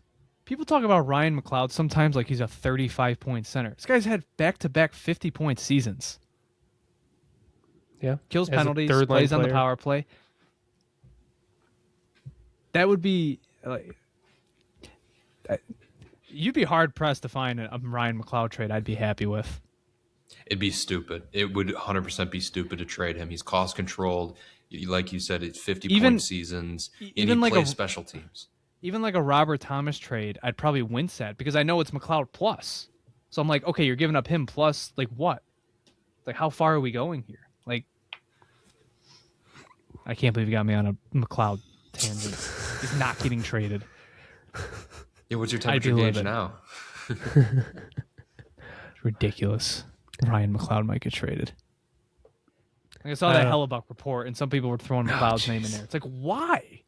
Why? No. Or like I saw, Beauvais mock off season had McLeod going to Toronto for Nyes and Carlo. He's better than Nyes. Like, what are we doing here? He doesn't play like Nyes doesn't play center. He's more expensive. Well, that's why you're getting Brandon Carlo. It's ridiculous. With ass. I don't know. I feel like there's multiple forward moves out there. Like, I think hopefully they offload like Greenway's contract, which will save them some money, which gives them some more space to do other stuff. I don't know. Norris will be on the roster next year. Like, I don't know. I feel like that's almost like a guarantee. It is what it is. I was thinking about that. I'm like, they have so many items to check off the list. I'm like, I'm already preparing myself for like the Norris. Not that I was ever like, oh, I think Norris is going to get traded, but it's like they're prepping themselves for another season of this, and I can just tell it's going to be annoying. But it's at like the back end of their responsibilities, so I don't think they're going to address it. Yeah. I mean, I think the very top priority that we haven't even mentioned once yet. Get him Benson locked down. Give him like you paid Josh Doan, what 7 by 6.95? Can you get Benson to close to that 7 by 7, something like that? Got to get Benson locked up. I feel like that's number one priority. I think that'll happen before we record next. I hope so. What the hell's the wait? Get it done. I know, right? It's like any sort of like RFA qualifying offers, aren't they due like the 30th or something? Could You be a think thing they'll where qualify they, him? You think they'll qualify him? yeah. Maybe. He should be signed right now. Should have been signed last offseason. Thanks. Yeah, Kevin should have Adams. been. Yeah. Who was Yeah. saying that in the friggin' summer? Yeah. Sorry. Kevin Adams just We didn't sat go on in- his hands the whole summer. We didn't he go could have in- signed yeah. Tuck. He could have signed Benson, and he did nothing. And he just It's ridiculous. crapped all Could have over been himself. signed for under $6 million. Could have had the Probably same would have deal. been Like a even 5 like he's million. gonna get something in the sevens, and it's still gonna be a great value. It's just like, oh my god, Benson could have been locked down to one of the best contracts in hockey last year. It was right there for them. Anybody saw this coming, except the most important people. and a weird subsection of people on Twitter. I mean, I guess if we go down the line. Are there any other forwards that are free agents right now that we think will re-sign? Benson's obviously coming back. Do we think? Okay, so do you think Malenstein's back? No. I wouldn't be surprised, but I feel like he's gonna get some money. It's been so quiet. It's been so quiet. I don't think he's coming back. I think he's gonna he's quietly going to test free agency, and at 12 noon on the 1st, you're gonna see Beck Malenstein signed for $3.5 million with the Pittsburgh Penguins or some random team. And of course it'll be in conference somewhere. He was quietly really bad in the playoffs, other than Game 7 of the last game. He was quietly bad, kind of all season. Well, we know your the thoughts, aura, guys. The aura. He has so much aura. Hits. I actually was thinking this. I'm like, you know what? It is such a good this team being as awesome as they were is so awesome because Malenstein's going to have an incredible legacy if he leaves. Yeah, but he's not that good. Where's the J Fresh? I'm trying to find. It was 5-on-5 playoff chances, and I think he was towards the very, very bottom. Forward playoff 5v5 chance contributions per 60 out of 195 forwards. He was 178th. Jordan Greenway was 180th. Oh my God! You know One who of was? those guys makes $4 million. You know who is second last of anybody? This one breaks my heart. The Kozak? Carrick? Zemgus Girgensons. Oh yeah.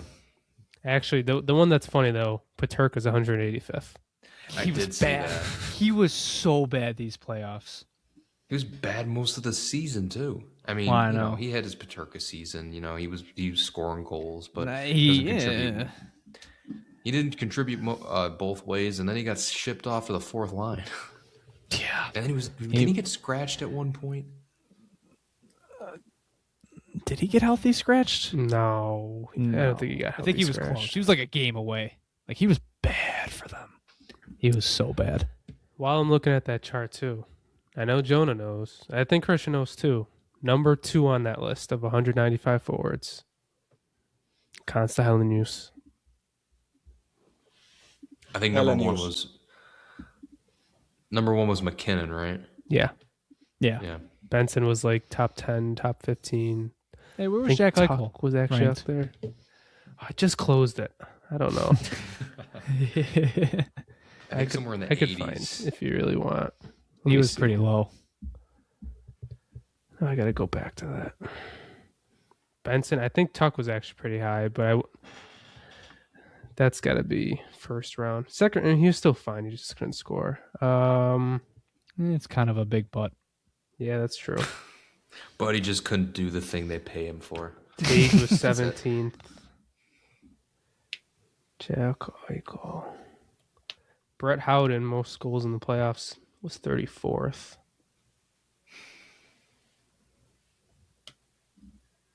Jack Eichel's 84th. He is 5 Good spots Lord. in front of Peyton Krebs. Won the trade. Yeah, that's You know who's funny. also that low? Nick Suzuki, 87th. What's Caulfield? Pretty sure. The whole top line was pretty bad. Triple digits. Joan is gonna do a victory Yeah. lap. If he hits triple. Come on. First for them was Alex Newhook. Surprise. Figures. Okay, I'm on to the second page. Caulfield was Triple. 94th. Oh, so close. Christian's favorite player, Slavkovsky, was 106th. Oh, Let's go. 100%. Yeah, he was bad these playoffs at 5v5. Yeah, funny list. To jump back to Beck, though, it's I know I get on his case a lot. I think now it's more so his comp like his contract comp was kind of signed. Michael McCarron extended with the Minnesota Wild for 6 years at over $3 million. Such an overpay. Thanks a lot, Minnesota. He's old too, which is idiots. I think he plays center for them, but he's older. I mean, Malenstein. I mean, you can just look at recent contracts. Like, look at what Dakota Joshua got. I mean, he had a big playoff run for Vancouver, but like every year, you kind of see some of those like big physical fourth line forwards kind of get a big payday. And Malenstein, I'm sorry, I'm just not willing to give him more than $2 million, and he could probably bargain for a lot more. 6 years for this guy. 6 years. Like, is it? When are we gonna have a conversation? Didn't even get the about Bill cap Guerin? down. Like, When are didn't we even... going to have a conversation about Bill Guerin and these bullshit contracts that he's been signing?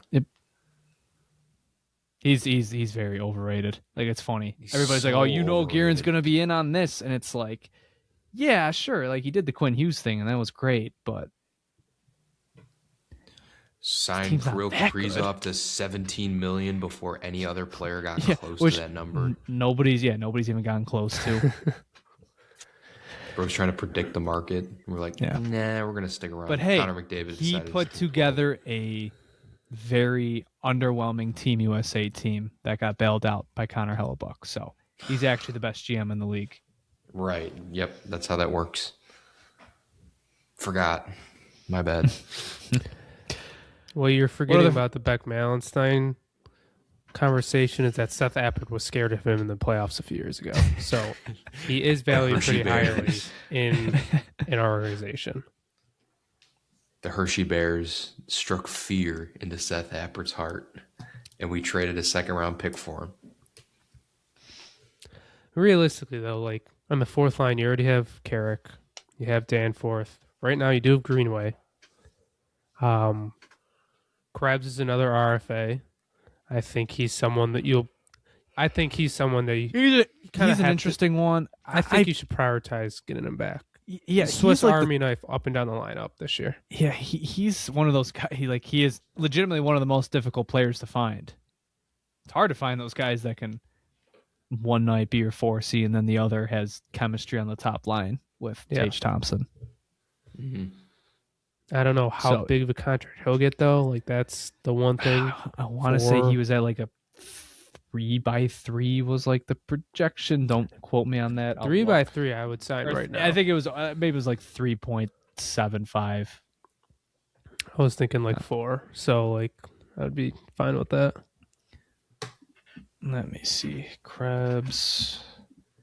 His most likely contract is a 3.75. 3 by By 3.75. Isn't that like Yeah, close we'll do to that. like the Jack Quinn contract? Yeah, pretty much. Quinn was Beck's- and Do you want to know what 3.375. Do you want to know what Beck Malenstein's is? Try and guess. I bet you it's like a 4x4. It's a 4x3. Like listen, man. I that guy put people through the glass. He put his body on the line night in, night out. He has weirdly one of the best highlight reels in the league. I am not paying him $3 million a year. No. Go get your bag somewhere else. I love you, Beck. I'll always love you. I'm gonna need better value than that for you to stay here. Agreed. And Tyson Kozak's still in contract 2 more years too. Right. Like, he's like min though. You're right? 13th going into the season already. Mm-hmm. Where like if you're bringing in Kulik, Consta, you're already pushing people down the lineup. Do you really need to go re-sign Beck Malenstein? Yeah. No. I wonder what I do, because I just continue to think like he could weirdly be an impact in the season. Like, is Danforth in their plans? I still just don't know what that recovery looks like. He hasn't played an NHL game. It'll be like a year when we get to preseason. So weird. No idea what to expect there. I don't even know if teams would want to touch that. Yeah. I mean, we didn't talk. Oh, go go ahead. ahead. No, you're good. Well, I was going to change the conversation. I was just going to project the forward lineup then. Like, with what we got now, like, you got Tage and Benson on your top line. Your top line winger with Tuck. Like, there's the opening. Second line, let's just say Doan, Norris, and Osland. Third line mixture of Helenus, Kulik, Zucker, McLeod. Then you already have Carrick. If you re-sign Krebs, Missing Kozak. Quinn. See Quinn. Like that's what I like. We have a lot of forwards already, not even including re-signing or going to get like. I feel like there's got to be more moves to come with the forwards. Yeah, I think it's. I think what they should do is start to do the Greenway transition, where when he signed that contract, he's in our middle six, and this year, no, he's a fourth line player. I think that might be in the plans for Zucker. At least that's maybe what I would do. So what? Carrick, Zucker, and Krebs, like ideally on the fourth. I guess Krebs. I don't know.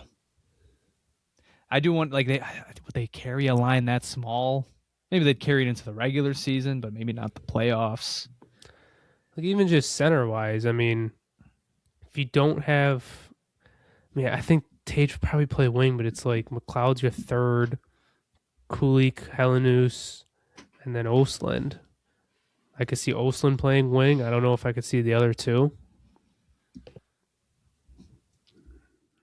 I think Osland. It's weird.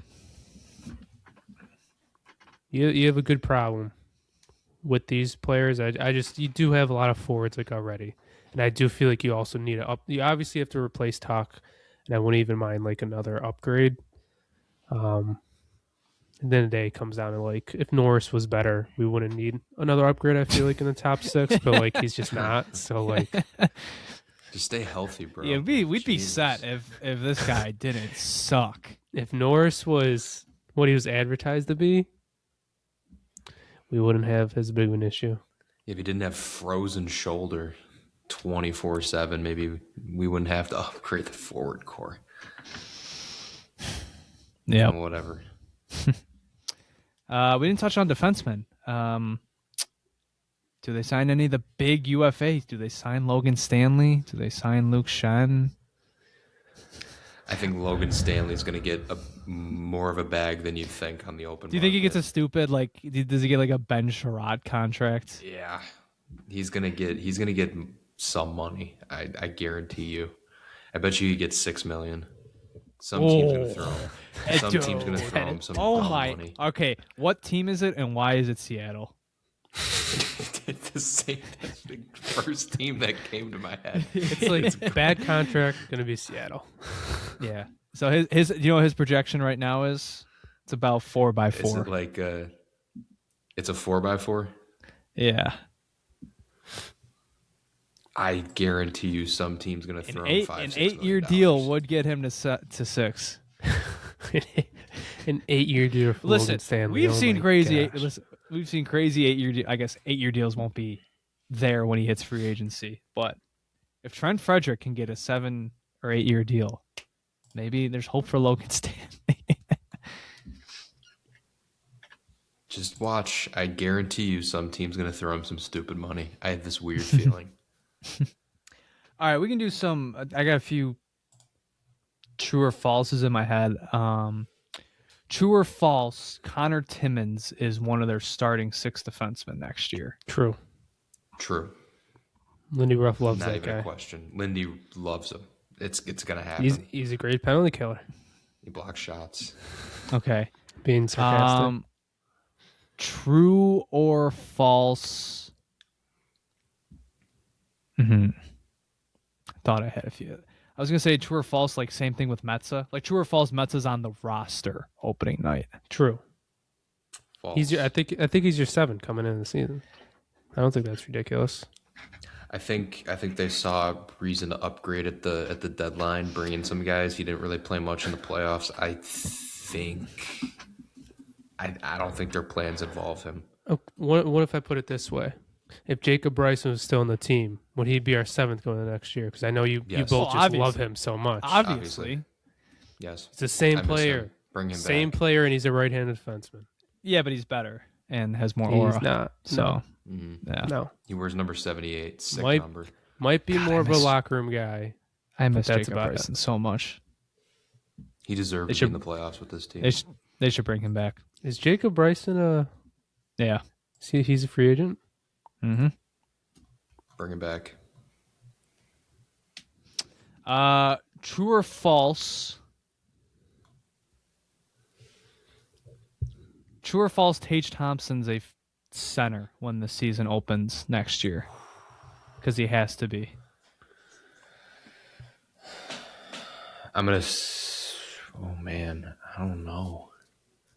I think if everybody's healthy, I'm going to say false. Got too many centers on this team, and Lindy doesn't like him at center. Yeah. Like even if you I have like to that. stretch putting, not an injured Kulik, but a Kulik coming back from an injury, or Helen Hughes, or reunite Norris. I don't know. You have so many options at center. I don't think you have to force Tage to be there. Yeah, I like that. Yeah, I But- think if they're fully healthy, he'll play wing. But Tage is the closest thing we have to a top line center. I feel like. It's true. What a conundrum. Thanks, Josh Norris. All right, I got one. True or false? UPL and Alex Lyon are our goalies going into next season. I'm gonna say true.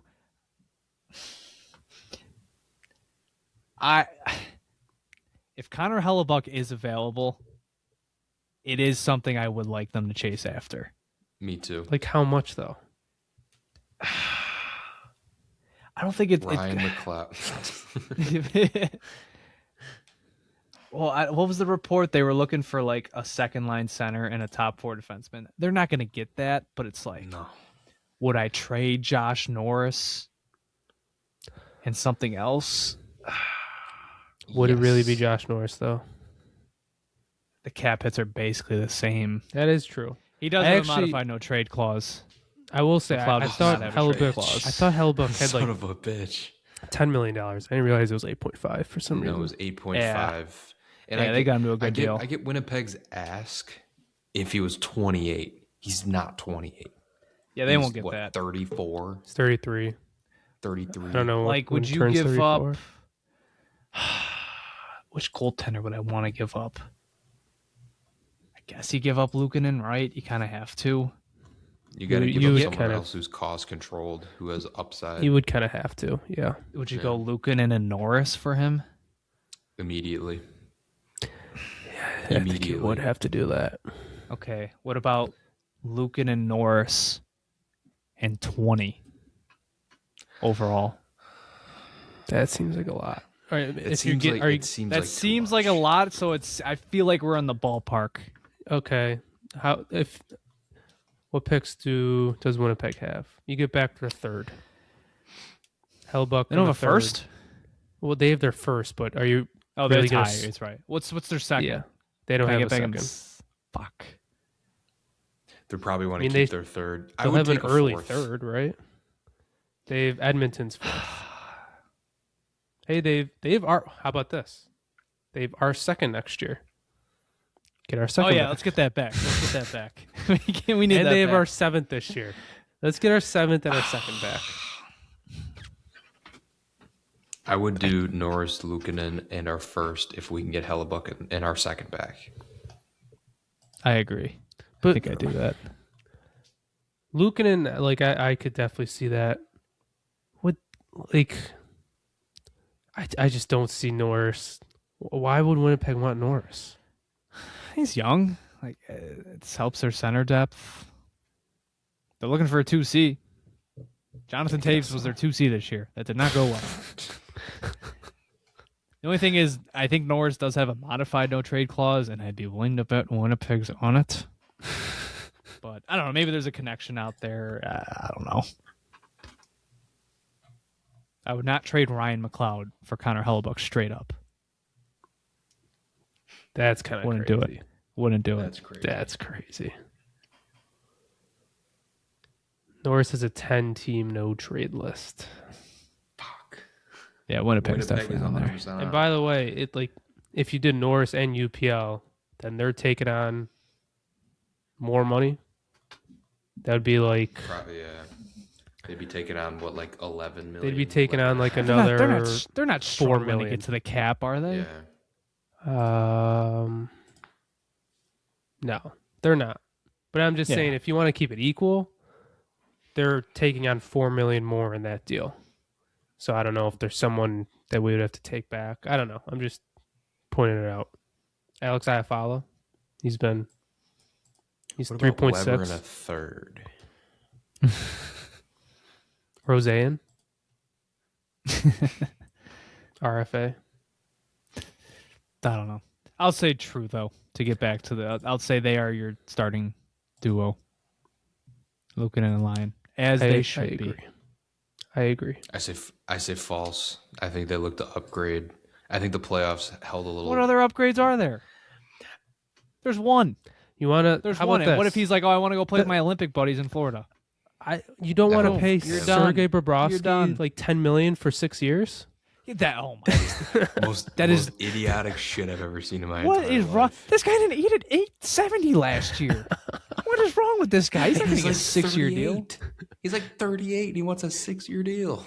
That is one of the most insane cases of carrying water 37. from an insider I've seen in recent memory.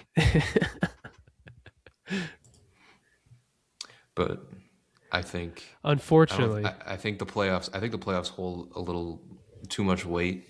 Well, not that they shouldn't, but in our front office's mind, I think they hold a lot of weight, and I think they look at the goaltending tandem and say it didn't really work. I think you could also make the I argument think it kind of worked. when worked they in were the going regular season. every other in the regular season, it worked. Then they went away from that in the playoffs. That doesn't work. What are you talking about? They basically did that in the playoffs. Yeah, but yes, but no. I mean, they would start games and get pulled. Listen, I just watched, Frederick Anderson and Brandon Bussey backstop a Stanley Cup final. Carter Hart, up until the final, was one of the best goalies in the playoffs. Yeah. I'm not overreacting. You do not need a star goaltender to win the cup. You need great agree. goaltending. You do not need a consensus star goaltender to do it. And remind me, is It's Connor brutal. Hellebuck a good playoff performer? No. Interesting. I will he keep did my win a eye gold on the medal. cloud. Thank you very much. He did win a gold medal. Curse is lifted. He won the gold medal for USA. Unfortunately, though, like Hellebuck is a Florida Panther. Like That's my is that point. not- Don't is that speak not that a into guarantee? existence. Almost. They don't have a goalie on the roster right now. Good. Go into next season without one. Please. Fuck off. He's gonna go to Florida. Bobrovsky's definitely going to sign like a minimum there. Hellebuck and Bobrovsky. Probably. All right. Any more true or false? Falses. True or false? Do the Sabres make the trade of the offseason? Well, true or false? Do the Sabres make the non-Dylan Larkin trade of the offseason? It's not fair. You can't do that. I feel like that's the other, but like Larkin's like the big one. I was like, well, they're definitely not getting him. I think that whoever Hellebuck goes to, if he does get traded, will be, and I don't think it'll be us. I'll say false. I'll say I don't think false. that's gonna happen. I was gonna say True. True or false? Is Eric Stahl and Jerry Fortin a part of this organization come next league year? Next Monday, after the draft is done. Yes. I'll go yes, unfortunately. They're never leaving. What does Eric Stahl do? True or false? The Buffalo Sabres will make a move that absolutely infuriates us. True. I'm gonna say true. What do you think it's going to be? They're gonna sign some bullshit defenseman.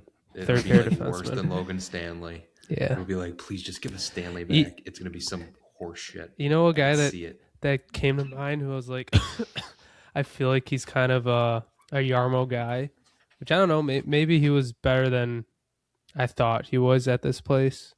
Jacob Trouba. He kind of had a resurgence with Anaheim. I was gonna say I know he was a little better. I don't know. I feel like he fits boxes. I don't know how much he's supposed to get paid though. Yeah, I don't know either. Let me check. How old is he too? I think he's mid-30s. Trouba He's 32. is... Oh, my God. His predicted contract is a 7x7. Okay, Yeah, never that mind. would fit. I'll move No, on. that would fit. No, that would fit the infuriating Actually, category. That's a good point. Good Lord. If I'll stay on the same exact team too. Another guy who's a free agent, Radko Gudas, 36 No. years old. How do we tell him? What? He didn't actually sign with the team. Oh, Yeah. I thought he did. I wouldn't hate. He was so good for them 2 years ago, and then these last 2 years, he's been. I wouldn't hate it. Definitely brings physicality. That's for sure. That's what I feel like that's what Yarmo's looking for. He's He not. wants- He's he not wants a super big big guy. though. He's only 6 foot. Surprisingly, Okay, I did not know that. he'd be like the smallest. Would it be just? I guess just Byram maybe would be smaller than him. I don't know, dude. I tell you, man. I guess we're sticking with the Ducks. I love the John Carlson idea. That would be so fun. perfect. Trading Byram and then putting Carlson. You mean Even if they though, kept them right? both, like Kept them both. you keep both, you have the best decor in hockey. Isn't Or Carlson at least asking for like 10 the million most though? lethal. I would do that. For how long? I mean, you probably could. Yeah, He's you could keep 36. both. Be 2-3 years. I would do that. 2-3 years, 10 million. Sign me up. If you sign him though, wouldn't he have to be like your second power play guy? Cool. Sure. Sign on the dotted line, man. I can make that happen. If I we got get Owen rid of, Power locked down. He's not going anywhere. So if I we got get nothing rid to of lose. Byram, I am on board with Carlson, but I don't know if I want both. I don't know if we can keep them both. They're both kind of similar players. I feel like offensive first. As opposed to what? What, can't I have don't 5 know. good defensemen on a team? So like a No. rule against it? I guess that is Yarmo's rule. No, but like you'd want to spread the wealth around a little bit. I guess. I don't know. True or false? All 3 of our young centers are on the team next year. False. Kulig will be in Rochester for most of the year. I'll do a little bit of a hot take. He joins them maybe at the trade deadline.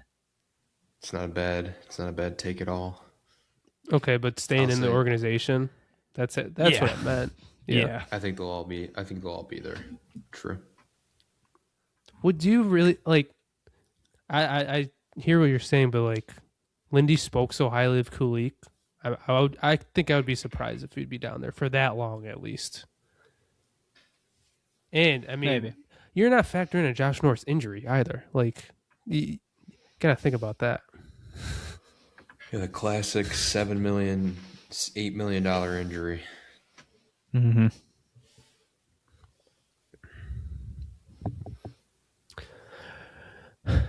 Are there anybody that's out there that you're really interested in? I mean, I feel like we have to talk about the Matthew Nice thing a little more than we did earlier. I mean, that's like, I mean, we touched on it last week. I think I'm still, like I said, I don't know if there was I think that rumor report account tweeted something like Chaika hasn't asked for a price yet.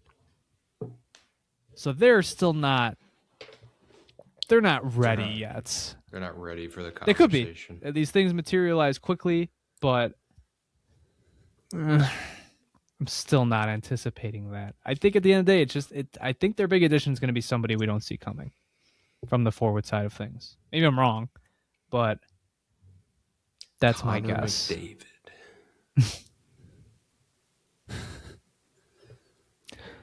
though, there's one name out there that I feel like he's gonna get offer sheeted. I don't know if it's by us, but Dorofeyev for Vegas just had a 37 goal Dorofeyev. campaign, and Vegas has like no cap space. I feel like he would actually be pretty intriguing. They'll They could use the picks. kill one of their players or something, make it work. They are going. You know what they're going to do? They are What are going they gonna to do? throw Mark Stone off of the top of the Eiffel Tower in Vegas. They are going. think This is what Vegas is going to do. They are going to throw him in the garbage like trash, and that's how they're going to get Dorofeyev back. Here's a fun idea that's not so fun. Let's say the Sabres trade Byram and they get a great piece out of it. Let's say it's Matthew Nyes. Let's say they do like this Byram for Nyes thing. We're all happy, excited, and then they go out and sign Rasmus Anderson for 7 years. Oh no. His stock really Please did go no. down pretty quickly. I don't know if it ever did. Like, I feel like this was there for everybody could see it the whole time. But yeah, he's not staying there. He was bad for them. Mm. Stay clear of that. Are there any other names? Vincent Trocheck was actually a name that I thought would be interesting, but we have too many centers. JP's like trying to get us to 2 hours. Yeah, I mean, we got to keep talking. Owen You keep Tippett. talking to What about yourself. Tippett? Okay, I actually do see Tippett I'd people like. interested in Tippett. Owen Tippett, I think that's a really good idea. I do. He's kind of out of the Flyers window, somewhat. I don't even know what their window is, but if it's like Michkov, Martone, if it's like that younger crop, Tippett's what, 27? 27, 6.2 for 5 more years. Yeah, I think that's like a really good low. He's worse than Tuck, but like it's a good supplement given his cost. So I'd like that. I think that's a real good idea. Mm. Jordan Kyrou, like the only other name I could think of that's still kind of... Yeah, I mean, I think some people were discussing like looking for the next Josh Doan, which is interesting. And like it's a risky game to play because if you're looking for the next Josh Doan, well, they don't have Alex Tuck production. It's someone you're looking at the fancy stats instead of the actual stats. Right. So people were bringing up like kind of like the Alex. opposite of nice. Yeah, like Alex Turcotte. I think Hendrix Lapierre was one I saw.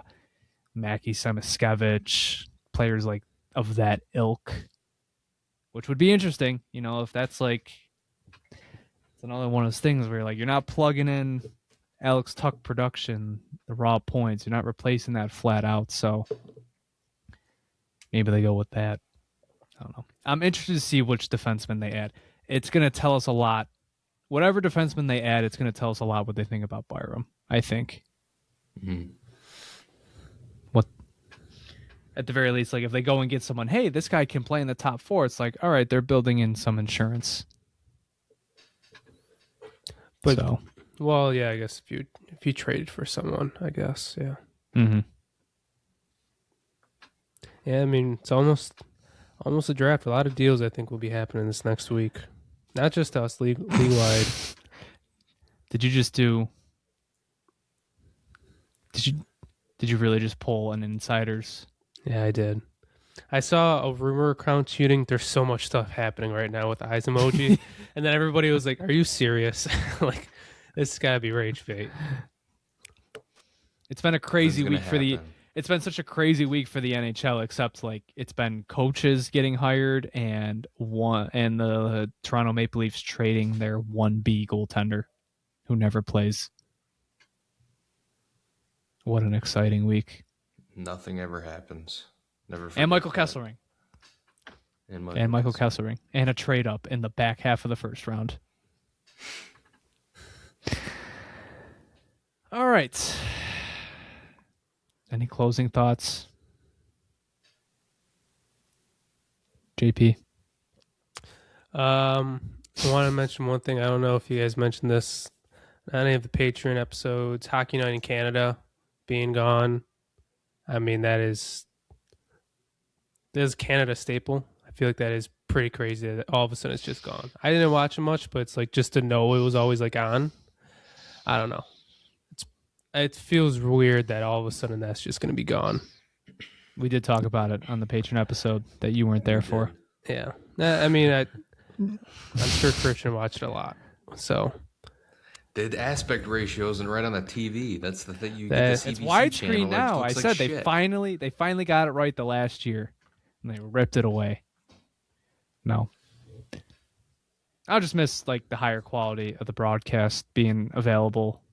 Like I brought up on the Patreon episode, like just the sound mixing was always so much better, and not being able to see that on like regular cable, and gonna have to go look for it on streaming or behind the paywall. Canadians are gonna have to buy Sportsnet with now, so it's bullshit. I feel awful. Corporations ruin everything. Mm-hmm. So, yeah, that obviously sucks. We still got 50 minutes, so 50 seconds. Let me think 50 of something. minutes. Yeah, 50 minutes. We've been recording for three We've and a been half recording hours. since like 7:30. Well, you guys have. It is I tomorrow. haven't. All right, Jonah, cut it off. All right, Well- we're done. Yeah, I don't think I got anything else. He's just trying to pull This stuff guy. out of his I mean, ass. with Jonah's outro, we're gonna go over the 2-hour mark, so it'll be good. Yeah. All right, folks. We're gonna wrap up this episode of the Sabre Report podcast. Looking ahead, I don't think we've really nailed down what we want to do for the draft yet. We, as in me and JP, because once again, public humiliation ritual. Christian, he will not be here. He will be leaving. Where are you headed? I forget. Florida again? It's always Florida. State college. Hmm. That's State what you're college. missing the draft for? That's where the party is, man. Can we still use your apartment this year? Yeah, I'll leave a key under the mat. But JP and I will maybe we'll do a live stream this year, record that night. We might be there. I don't know. We haven't decided. So we'll see. Either way, we'll definitely have content. And I would anticipate if something big happens, we'll record middle of next week. Kesselring wasn't exactly emergency podcast status. So Yeah, I think. I mean, we usually record Sundays and we usually record Thursdays, like for patrons. Yeah, I feel like as a draft primer. I don't know when Christian leaves, but we might have to. I think we Yeah. should do something before the draft. There's going to be a lot more rumors. maybe like Tuesday or something once more news trickles in. Mm. I would But yeah, imagine the I mean, first if few anything days of next breaks- week are big. If anything breaks big, we're recording like that night, Yeah, no matter what time for it sure. is. For sure.